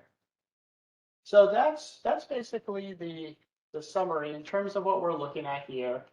Is we think that the existing location provides you some flexibility for your overall network. I think that building in stops throughout the plan area is going to help you capture more of that future local bus user, but that upgrading the existing transit center is a viable strategy for really facilitating more use in the future. If I can just comment, we're obviously aware that in the last week or two, the county has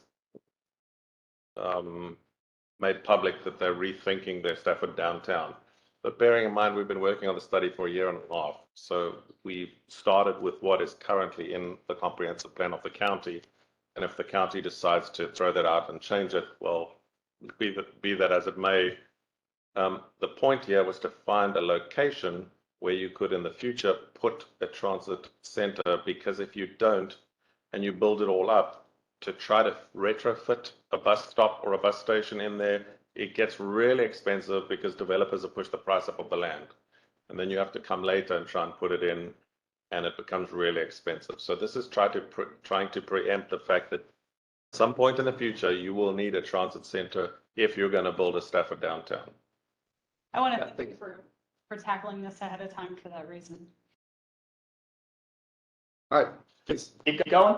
All right, so now we're going to talk about pedestrian bicycle access to VRE. We'll talk about other pedestrian bicycle projects when we come back on the roadway report. So we're just going to start with trying to get from not where we were to the Brook Station study area. And at the beginning of the study, we started with two particular routes coming through, trying to get down to Brook Road, and trying to identify what's going to be a successful route for a shared use path, or what we also call a low stress bike network. Low stress meaning somebody who isn't super confident but wants to try it out is going to feel safe doing that. So that might mean that even if they're not always on a shared use dedicated path, they aren't just getting, all this traffic by them. They're in a lower traffic environment as well. So looking on Brook Road here. I just have one. Yes, sir. Do you actually go to these places before you present this, like to actually see what it's like? Mhm. You do? So you would ride a bike on Brook Road?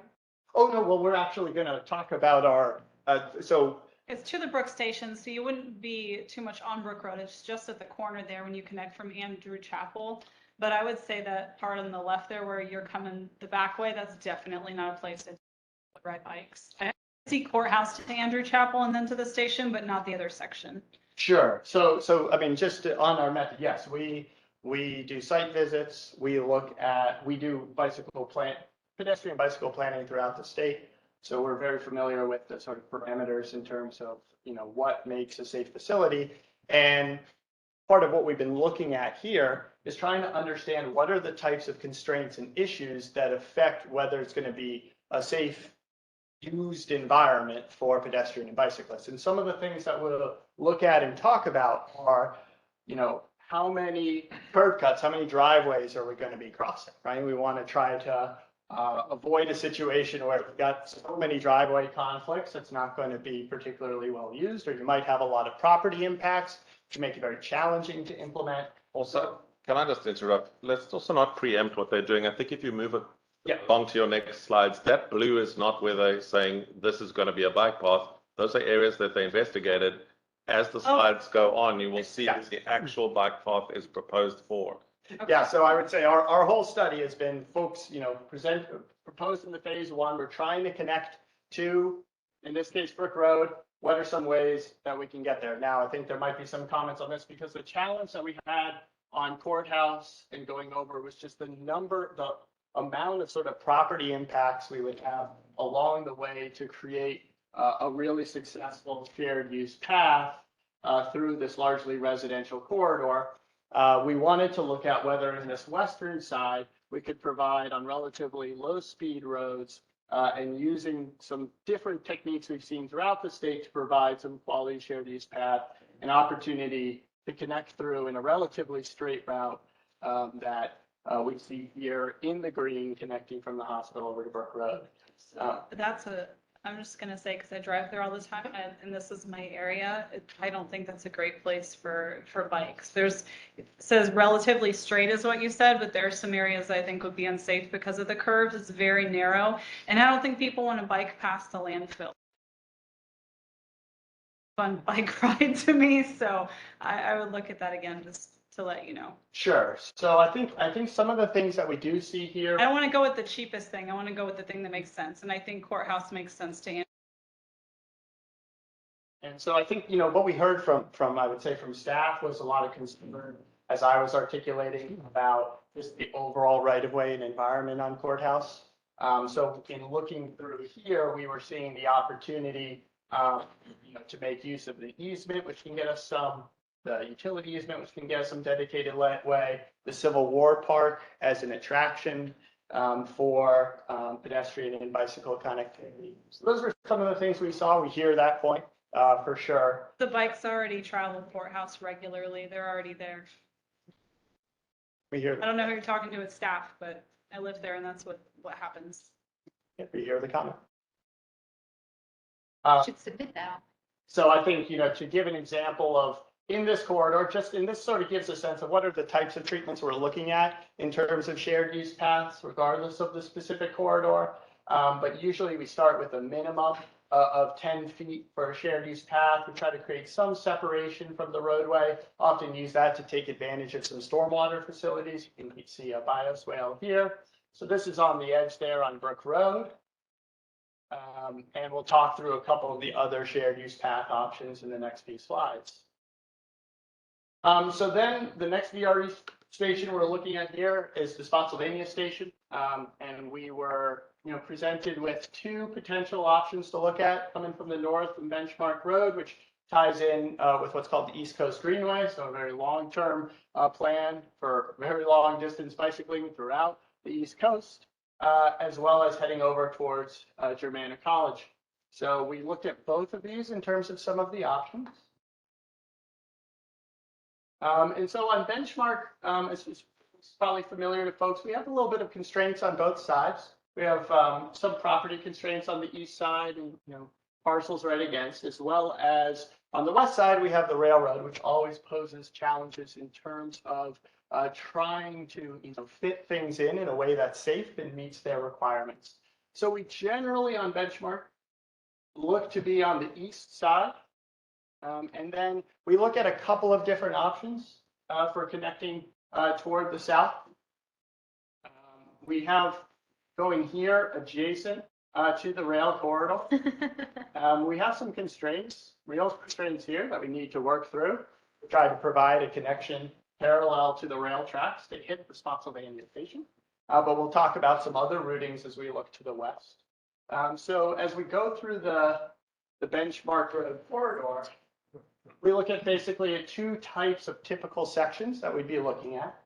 One is where we have on the east side, mostly in the northern section there, looking at we're showing a 12-foot shared use path, staying within the right of way, little bit of a bioswale there to give some separation from the cars and a good bit of width for a variety of pedestrian and bicycle users. And then, one of the challenges we have, and it's somewhat silly when you look at it in the cross section, is that when you go up against the rail, it's very popular throughout the country to do rail with trail. People love to ride their bikes along the railroad. The railroad likes to keep separation between you and the freight trains, and so we would be looking at places where we need to have a relatively substantial buffer. So that's why in most places we're avoiding that, looking at in the southern section the opportunity, because it really cuts off that corner there, to see if we can provide something more direct in the future. Okay, and so then the western section, heading over to the college, there's a couple of different things we're trying to align with in terms of planned and proposed projects. But we're basically looking, you can see from Benchmark, get out of the way here. We have Eagle Drive, which has been identified as the connection in there. And then we look at a shared use path along the south side of Route 17, heading over. And then we'll show you a couple of different things, different cross sections here. But finishing with our ability to provide a connection to the college. I know there's been some work on exactly where this connection, which side of the road it would take place, but it'd be something we'd be able to coordinate with based on the ultimate strategy there. Just move forward. These are some of the planned projects we'd be able to tie in. So what are we looking at in terms of along that Route 17 corridor? We'd be looking again, trying to create a little bit of a buffer, definitely from a high-speed roadway like Route 17, looking to provide a shared use path, looking to provide some stormwater facility if we can. Then we can see when we get into the section here adjacent to Overview Drive, as we come closer to the community college, an opportunity we have is to actually continue over to the Overview Drive sign, so we can avoid some of the challenges with the grade change here and provide something that's adjacent to a lower speed street, and then use that as the routing. Just to go back a little bit, use that as the routing in some of the western section here, so that we can be in a lower speed environment for the users. And so then that would tie in through the connection up to Germanna Community College, working on coordinating with that feature alignment and project there. So those are the two stations we're looking at for this time. We'll come back with more that are tied in with the roadway projects when we come in on the roadway report. All right, Chair. Thanks. Thank you very much. All right. Do we have any other questions for the presenter? All right. Mr. Olson, I'm not mistaken, we will need a resolution for the directing this to public comment, correct? Yeah, so first of all, we needed comments from all of you. I think we've heard some of those comments. I think the consultant has heard those comments and we'll take some of those on board. We want to get also public comment, so we need to ask you to direct us to have a public comment period so the public can also give their views. The consultant will also listen to those comments and we use those comments to revise the proposals. All right, so at this time, asking for a motion directing for a public comment period. Is there Mr. costs associated with this? With the public comment period. No, it's staff time. We do send out bulk emails. We invite the public to send us their comments. We have one of our staff who does a table at a farmer's market. We do a table at the Fred Transit Center. So no cost? It's staff time, Other than staff? which does cost. But there's not a lot of materials involved. We print some flyers and there's no major cost involved.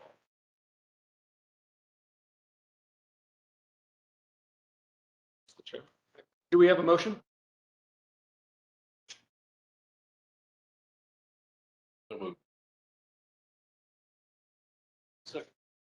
Thank you. We have a motion and a second. All those in favor say aye. Aye. All opposed? Okay. All right, may we have a roll call vote, please? Unpack your things. I just had to get the, I'm just kidding. Mr. Jason Graham, Yes. Mr. Tim Baruti, Yes. Mr. David Brown, Nay. Oh, sorry. Sorry, just say the names a little more clearly. sorry, Mr. David Brown, Yes. yes. Ms. Meg Bomke, No. Monica Gary, Yes. Ms. Crystal Banuch. No. I believe that's all from Stafford County. Yes. Mr. Chris Yakubowski, No. Mr. David Ross. Ms. Marcy Parker, Yes. Ms. Michelle Shropshire. Dr. Bob Schneider. I don't think They don't get two I votes. don't think that No. you should have called Marcy Park as she is an alternate. Yes, you're right. You're correct. Sorry about that. Skip that one. And you said yes, correct. That is six yeas and 4 nays. All right, thank you very much. All right, moving on to item 8B, the VCR Trail Selection of Preferred Alternatives. Mr. Paul Prideaux.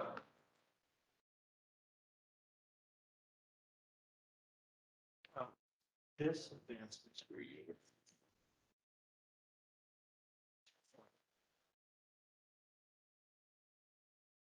Can we try?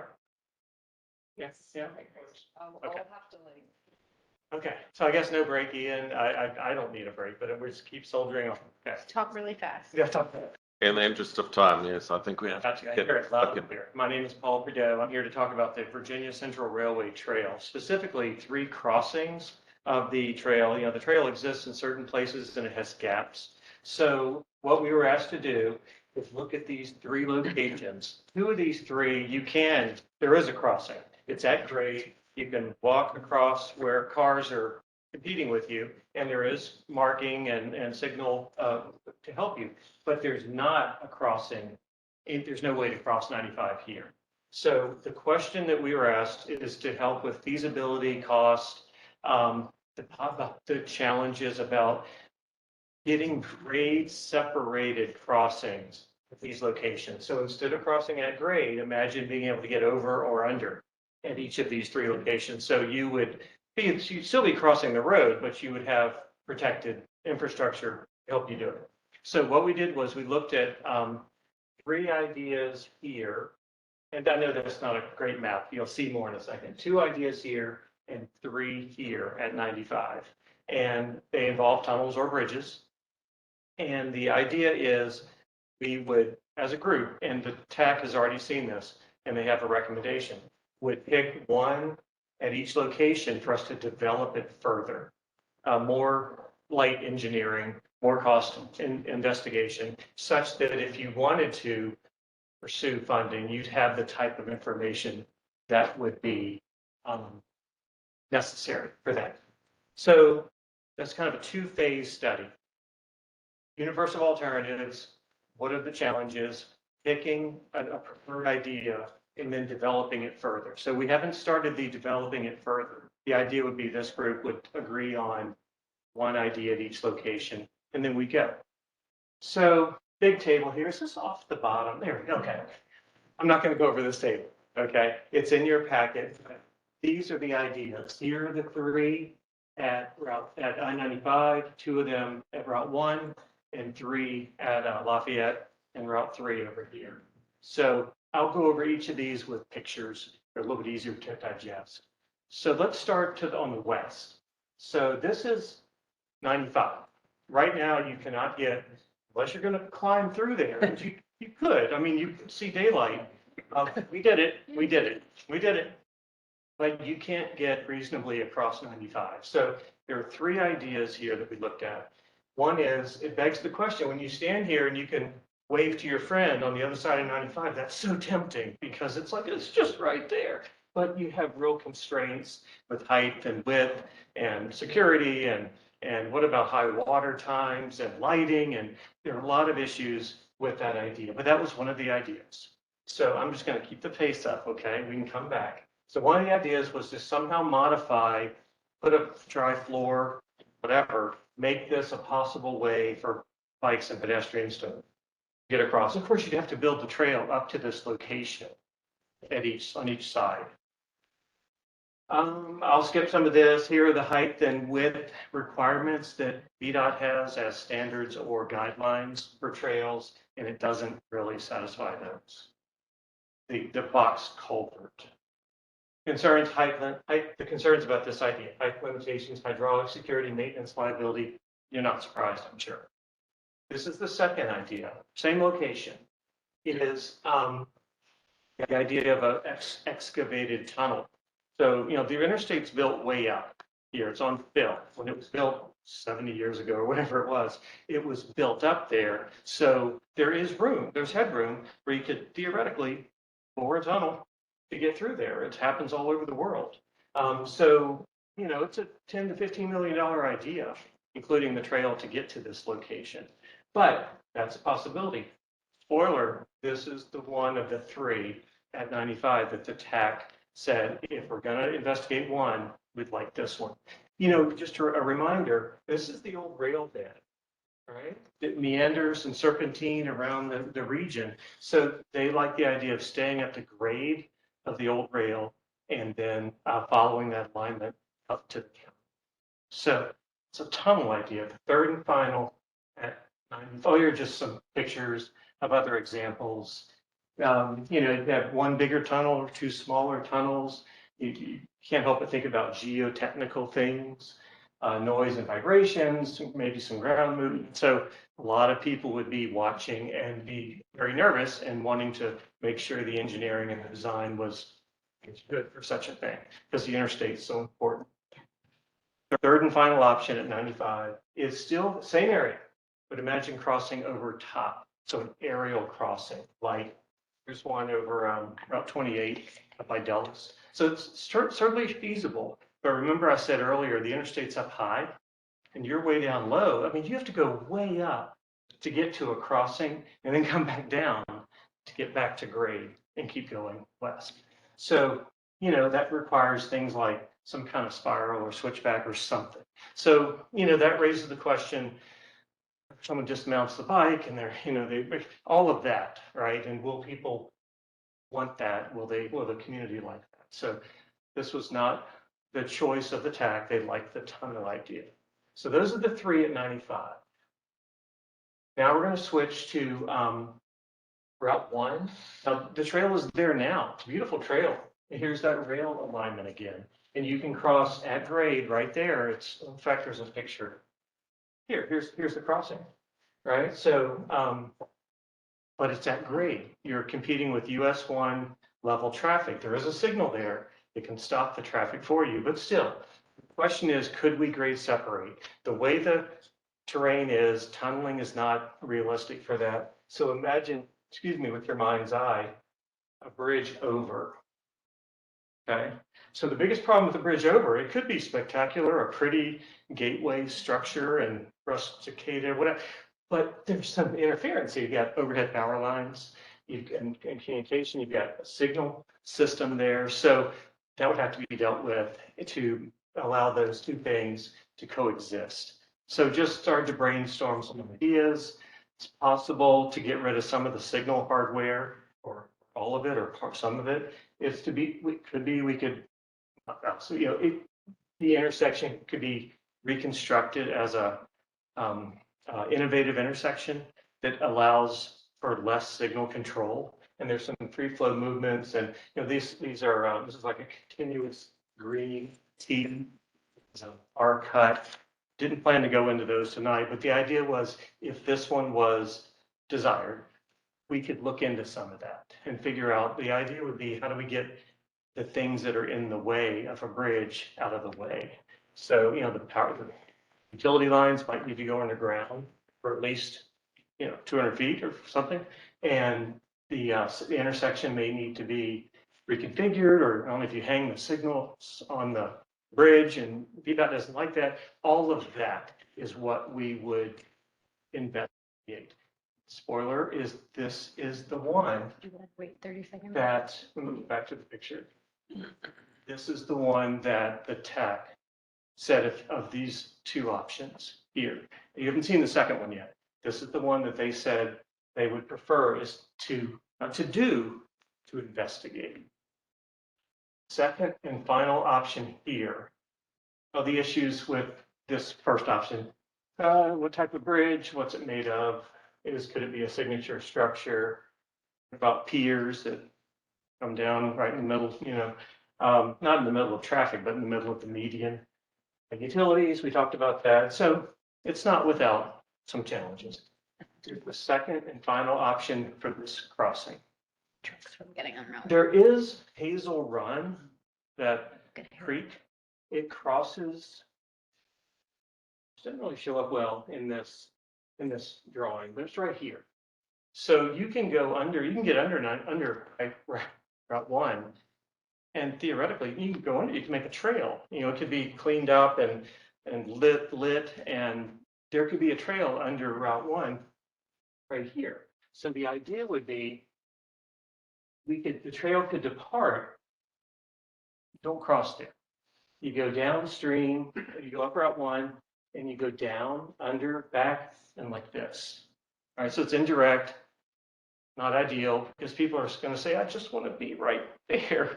And I'm going to have to go, 600 feet or something to get back. So the TAC didn't prefer this one, but that would be less expensive, but it's an option. 3 more at the last location. There's the bridge. That's the bridge, the Route 1 bridge. You could be walking under it. Bad idea. Okay, this is the last location, Lafayette and Route 3. The trail's there now, right? Right now, it's well defined. You cross it. Remember that public comment from the beginning of this meeting? And there was concern about the safety. I think that specifically was talking about right there. And I think it was, up here about being intimidated by cars and threatened by cars, right? So 3 options here. The trail's there now. You can cross and go on your way at grade. So the idea is that, remember the question, can we grade separate? So there are 3 options. One is theoretically you could build a bridge right here in the same general area where the at grade is now. And you'd still have to get up to it, go over, get back down. It's not the preferred option. Well, no, hold that thought. There's another one similar to this. And it is here, just getting away from the intersection proper. It's real congested there. You got signals, you have turn lanes, you have a lot of distance to span, you've got a lot of activity, cars stopping and starting. So maybe we could get away a little bit from the intersection and do the crossing over here instead. It'd be a shorter bridge, have to build a little bit of trail to get to it. We can cross. So what the tax said was, between these two, this one and the one I just talked about, somewhere in here, they would be okay with us digging into it and learning more and developing those ideas. Whether it's here or here or here, they just said in general, that area, compared to this last one, which is here. So again, with Hazel Run, this is Hazel Run. And so anytime you have a bridge that exists on a road, there's a great separation. It just happens to be for water. So it's tempting to say, well, we could meander over here and go under the bridge. Grade separation's already there, and then get back up to the trail. A lot of trail to build. These are property lines. These white lines are property lines. You're crossing public and private parcels. And this is not shown in this helicopter view, but there's a lot of grade difference here.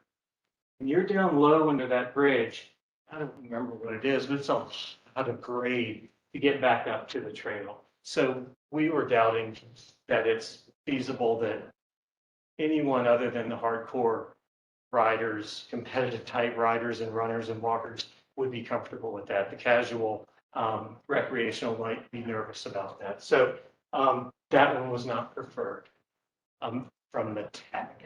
So that's the gist of these ideas. What's next? I always have these bullets about challenges. So yeah, that's I can certainly go back any one of these. We had 3 at 95, tunnel, aerial, use the box culvert. I said that in a different order. Box culvert, tunnel, or aerial at 95. At Route 1, it was, remember I used the word like a signature bridge, going over, if there's signals in the way, versus going parallel for a while and going under the Hazel Run Bridge. And at this last one we just talked about was cross right at Route 3 in Lafayette, cross just west of it, or cross way west of it. The TAC light tunnel for 95, pretty much staying with the railroad grade, the bed, where it was 100 so years ago. They liked the tunnel at 95. They liked crossing just west of, for Route 3, just west of, but close to Lafayette. And they liked, what was the third one? For US. US 1. For US 1. Right there. For US Bridge. the bridge crossing there. Right. So that's what they said. So the question tonight for the group, and I don't take Ian's thunder, but it's to see if this group is prepared tonight to make any decision about that, or what we'll do with whenever the decision's made, we will go deeper. We've just kind of hit the tops of the waves with these ideas. We'll drill down more on engineering, environmental kind of concerns, sharpen our pencils on cost estimates and things like that. But we didn't want to do it on 8 of them. We wanted to do it on 3 of them. So this project was funded before I came and it was not ever developed. So the policy committee authorized me to hire a consultant to finish the job, right? To take the allocation, investigate these 3 locations and find what's practically possible. So this is the first half of the study. They've looked at what's practically possible. Now they want some guidance as to which one of these can we drop because they're not popular or the policy committee doesn't want them, and which ones can they spend their time doing a proper investigation that might be fundable. So that, and the TAC made those 3 recommendations. So we're asking the policy committee, do you agree? Do you feel differently? Because they don't want to progress further down the line without getting your input to say, yes, we agree, or no, we don't agree, or we want this other option. Mr. Chair, do we Yes. have to make a decision today, or is this something we can ponder with our localities and then come back at the next meeting? I mean, it's up to you. The localities staff have all been working on all of these studies, but if you wish to deliberate further, that's fine. Paul, would that be fine with you? No problem. No. Okay, so we're in your hands. So quick question, you see, round 6. Okay, that's, yeah, you were right behind, you were right Yes, behind the number. that's it. And I wanted to know the deadlines so that when we talk about timetables, to Ms. Minucci's question, at what point do we need to have a decision by in order to make the deadlines for smart scale round 6? So that's not a problem because we've got plenty of time for smart scale. However, the consultant obviously doesn't want to be on this job for another year, so we need maybe a month. Yeah. Yeah, if that's what you would like, Okay. and then to give some final guidance to the consultant so that they do what you think is worthwhile doing. Okay, Trustee Jakubowski. Cost associated with going to the next step. So it's already fully funded, Okay, and that was my question. so So there's no need to raise any additional funding to do this project, right? Both of these projects are fully funded before we started. right, okay. Studies. The study, Yeah. not the construction of the tunnel. Money Sorry, nowhere. not the construction of the tunnel. The I need to study- talk to you, Ian. Studies are fully funded, not the Yeah. pictures in the tunnels. I've got some projects. These studies enable us to get the funding to build the projects if we like them. All right, Ms. Bonte. Oh, obviously, the tunnel project was, I believe, when I looked at the spreadsheet, the most expensive for that particular one, and I think for all of them in general. Oh, it I wasn't? think the bridge over. Okay, well, anyway, I do remember when we did a big tunnel project for utilities in Stafford County, we had major issues and had to stop the project for about 6 months because of the various things that they hit underneath. But anyway, if we were to move forward with the tunnel project, would that impact any future FAMPO funding for Stafford County?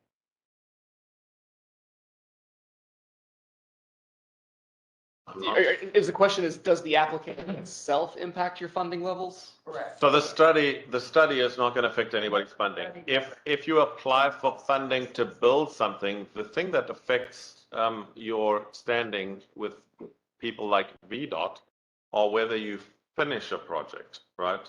So if you don't spend the money that's been given by the state, and you then apply again in smart scale in a future round, they deduct, I think it's 5% of your points or 5 points off your score or something if you do not Yeah, I'm not worried about spend the that. money. So I don't know any other context that you would be negatively affected. Question? Yeah. I was just, so let's say we move forward with 3 of these different projects, right? Okay, for the studies. And then we move forward with the round 6 Funding. smart scale, the funding part of it. Will Stafford County, because none of these are in Stafford, will we be impacted by any future revenues in FAMPO? No, because every one of your projects is applied for individually by your individual county or the city, and they get scored individually Correct. and separately. And for example, smart scale, they don't compare which county you're next door to. They just look at the score of the project. I just wanted to make sure. Thank So you. they just look at the score of the project. They don't. So go ahead. Yeah, I feel comfortable with going with the tunnel. Mhm. For number one, and making that decision tonight. It's in the area of Spotsylvania I represent. Now you represent all of it. So it used to be half and half, but now, Yeah, there we go. but we're districting. But if I may, Yes. Mr. Chairman, my only concern with it is it's 95. The issues we might run into, all of that. So if we can just get the study so that we have it on the shelf, I'm fine with that because we never have gotten to that point. To have it on the shelf, the next step is completely up in the air because spending 10, 15, $20 million to connect a bike path, I don't think my constituents would think that that would be a top priority. So I don't mind doing the study because it's paid for. Let's get it done and get it moving. But beyond that, we're going to have to. So this was one of those unfinished projects that was handed to me when I arrived here. So my intention was get it done, finish the thing, then you can all decide. As I said, we're trying to build a pipeline of projects. And then you decide next year, this is the one I want to apply for funding. That's the one I want to apply for. Or not. I That's appreciate where- us getting it to this point because we talked about this for. Trying to get these projects all finished. So to at this point, in the interest of time, I will ask for a motion to accept the tax recommendation for the 3 projects. there's Second. there's a Okay. question over there. Oh, so- First, sorry. Okay, It is late. I'll second, fine. all right, all right, and now, Mr. Baruti, did you have a comment? Thank you. Yes, Mr. Chairman, we have been talking to a property owner along Gray Parkway. That leads me to believe that we might want to leave open possibility of considering the last project we highlighted. So with concurrence of the folks here, we would look at both of those. So west and. Both of the bridge options. No, I'm sorry, not bridge. I'm talking about Hazel Run crossing Blue Gray Parkway. This, Yes. is it this one? I think I know the property you maybe. Yes, might this be the property? No. No, okay. But I wonder if we can consider both that and the last one at the same Yes. time, at least Yeah. temporarily. But until we not figure out this, right? About Not this one. I'm sorry, that one, yes, sir. This one, okay. That one Okay. and the previous one you just showed. Interesting, okay. Yes. Only because we're talking to property owners along that corridor that might make it more feasible for this. Okay, some Right. I'll amend my. donation. Okay, all right, so, I'll accept. all right, the amendment's been accepted, by both So the, you want to keep 2 options instead of 1? If we could, yes. That's fine. okay. All right, so the amended motion is the TAC recommendations for 95 and Route 1 with those 2 options, both the TAC recommendation and the option that Mr. Baruti, just, suggested for the crossing at Hazel Run. We have a motion, we have a second. Do we have any further discussion? All those in favor say aye. Aye. Any opposed? Chair votes aye, motion carries. Thank you so much. Go ahead. All right, moving on now to 8C, the CMAQ STBG call for projects. Ms. Golden. Great. I'll go quickly through this. This is the call for projects. We are asking for your action tonight to issue that call for projects. The congestion mitigation air quality projects are those that improve air quality. These would be intersection projects that add turning lanes or major trail projects that remove single occupancy vehicles from the roadway. The service transportation block grant projects are more of the road widening projects or new roads. And the major deadline for our representatives from local government is Friday before Thanksgiving to get their applications to us. Then early in next year, the sorting of funding and scoring will be completed, and we'll bring to you after the tax deliveries on that early after the first year. That concludes my presentation. I'll be glad to answer any questions. Are there any questions for Ms. Golden regarding the call for projects? I'll move to approve. We have a motion, we have a second. Snyder. All right, all those, any discussion? All those in favor say aye. Aye. Any opposed? Chair votes aye. Thank you, Ms. Golden. All right, 8D, directing public comment period for an amendment to the tip. Chairman, this is a station rehabilitation project for Fredericksburg. It's an administrative thing. The funding I told you about last month was already approved by VRE. They're just asking us to add this project to their tip so that they're able to in future disperse funding. So moved. All right, we have a motion. Second, thank you, Dr. Schneider. Motion and a second. Any discussion? All those in favor say aye. Aye. Any opposed? Chair votes aye. Motion carries. Thank you. 8E, Resolution 2305, supporting DRPT grant application to the railroad crossing elimination program. DRPT's asked us to give them this resolution of support. They're applying for federal funding to improve the at-grade crossings at 4 points or 3 points in our jurisdictions of Stafford, Spotsylvania, etc. They want to make those crossings safer, put up gates, booms, etc. And all they're asking us for is to support them. They've already spoken to 2 of our localities about how the funding works, so they're not asking FAMPO to do anything about that. So moved. We have a motion and a second. Any discussion? All those in favor say aye. Aye. Any opposed? Chair votes aye. Then Carries. F, which is the letter that I asked that we add to the agenda. A copy of it is printed for you under your pack. It's a request by the University of Mary Washington to just give a letter of support to their application to the federal government for funding to support this project to work on at-risk transportation infrastructure in our region. So they're just asking us for a letter of support for a project that is run by 4 different universities. And I don't think it's controversial and not asking us for any money. Motion.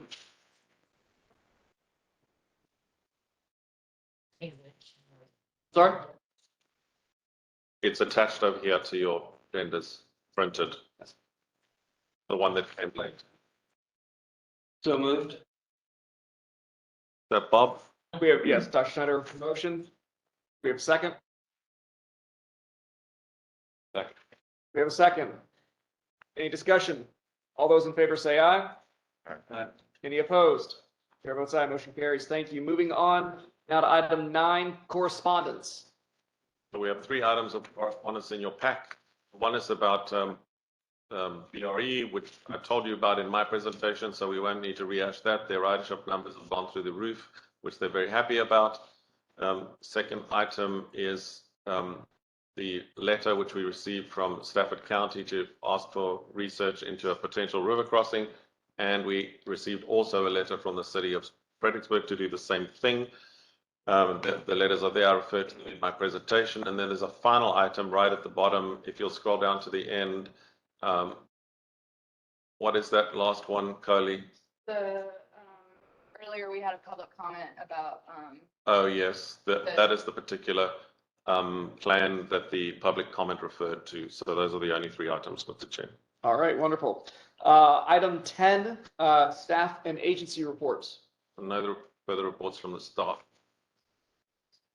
First thing, we have a public hearing September 28th on the Orange Plank Route 3 intersection. So, and the second thing is the Chatham Bridge is up for the America's Transportation Award. Yeah. So you can go to the link for the ASHTO. Go to ASHTO's website, they have a link. You can go every day. We need to, we want to win the People's Choice Award. So that's seriously what's called. So you go in every day and you can vote, and you can vote every day on every device you own. So, Marcy's like, I've got 12 iPads. vote twice a day, right? Whoever gets most People's Choice, and then it competes with 11 other projects. Surprised you didn't collect our devices when we walked in. Should have had a QR code we could scan and just vote for it right there. I did actually put it up on my social media, and it was very widely shared, and it's been one of those engagement. People really like to do that kind of stuff. Yeah. All right. I'll try to remind people. Oh my gosh. here on our FAMPO Twitter. If you're not following us, do so. But yeah, there's a link and you just scroll down to Chatham Bridge or wherever it is. Can you just email all of us the link? Can you just email all of us the link? I'm gonna farm this up to Russian. Coley, Yeah. Put a sign next to the bridge with QR. Coley, if tomorrow you will just email all the members of the policy committee that link as well, please. I will do so. Thank you. Thank you. Need a pen to sign your resolution. All right. Any board member or any board member comments at this time? All right. Well, if there is no further business, we are adjourned. Thank you.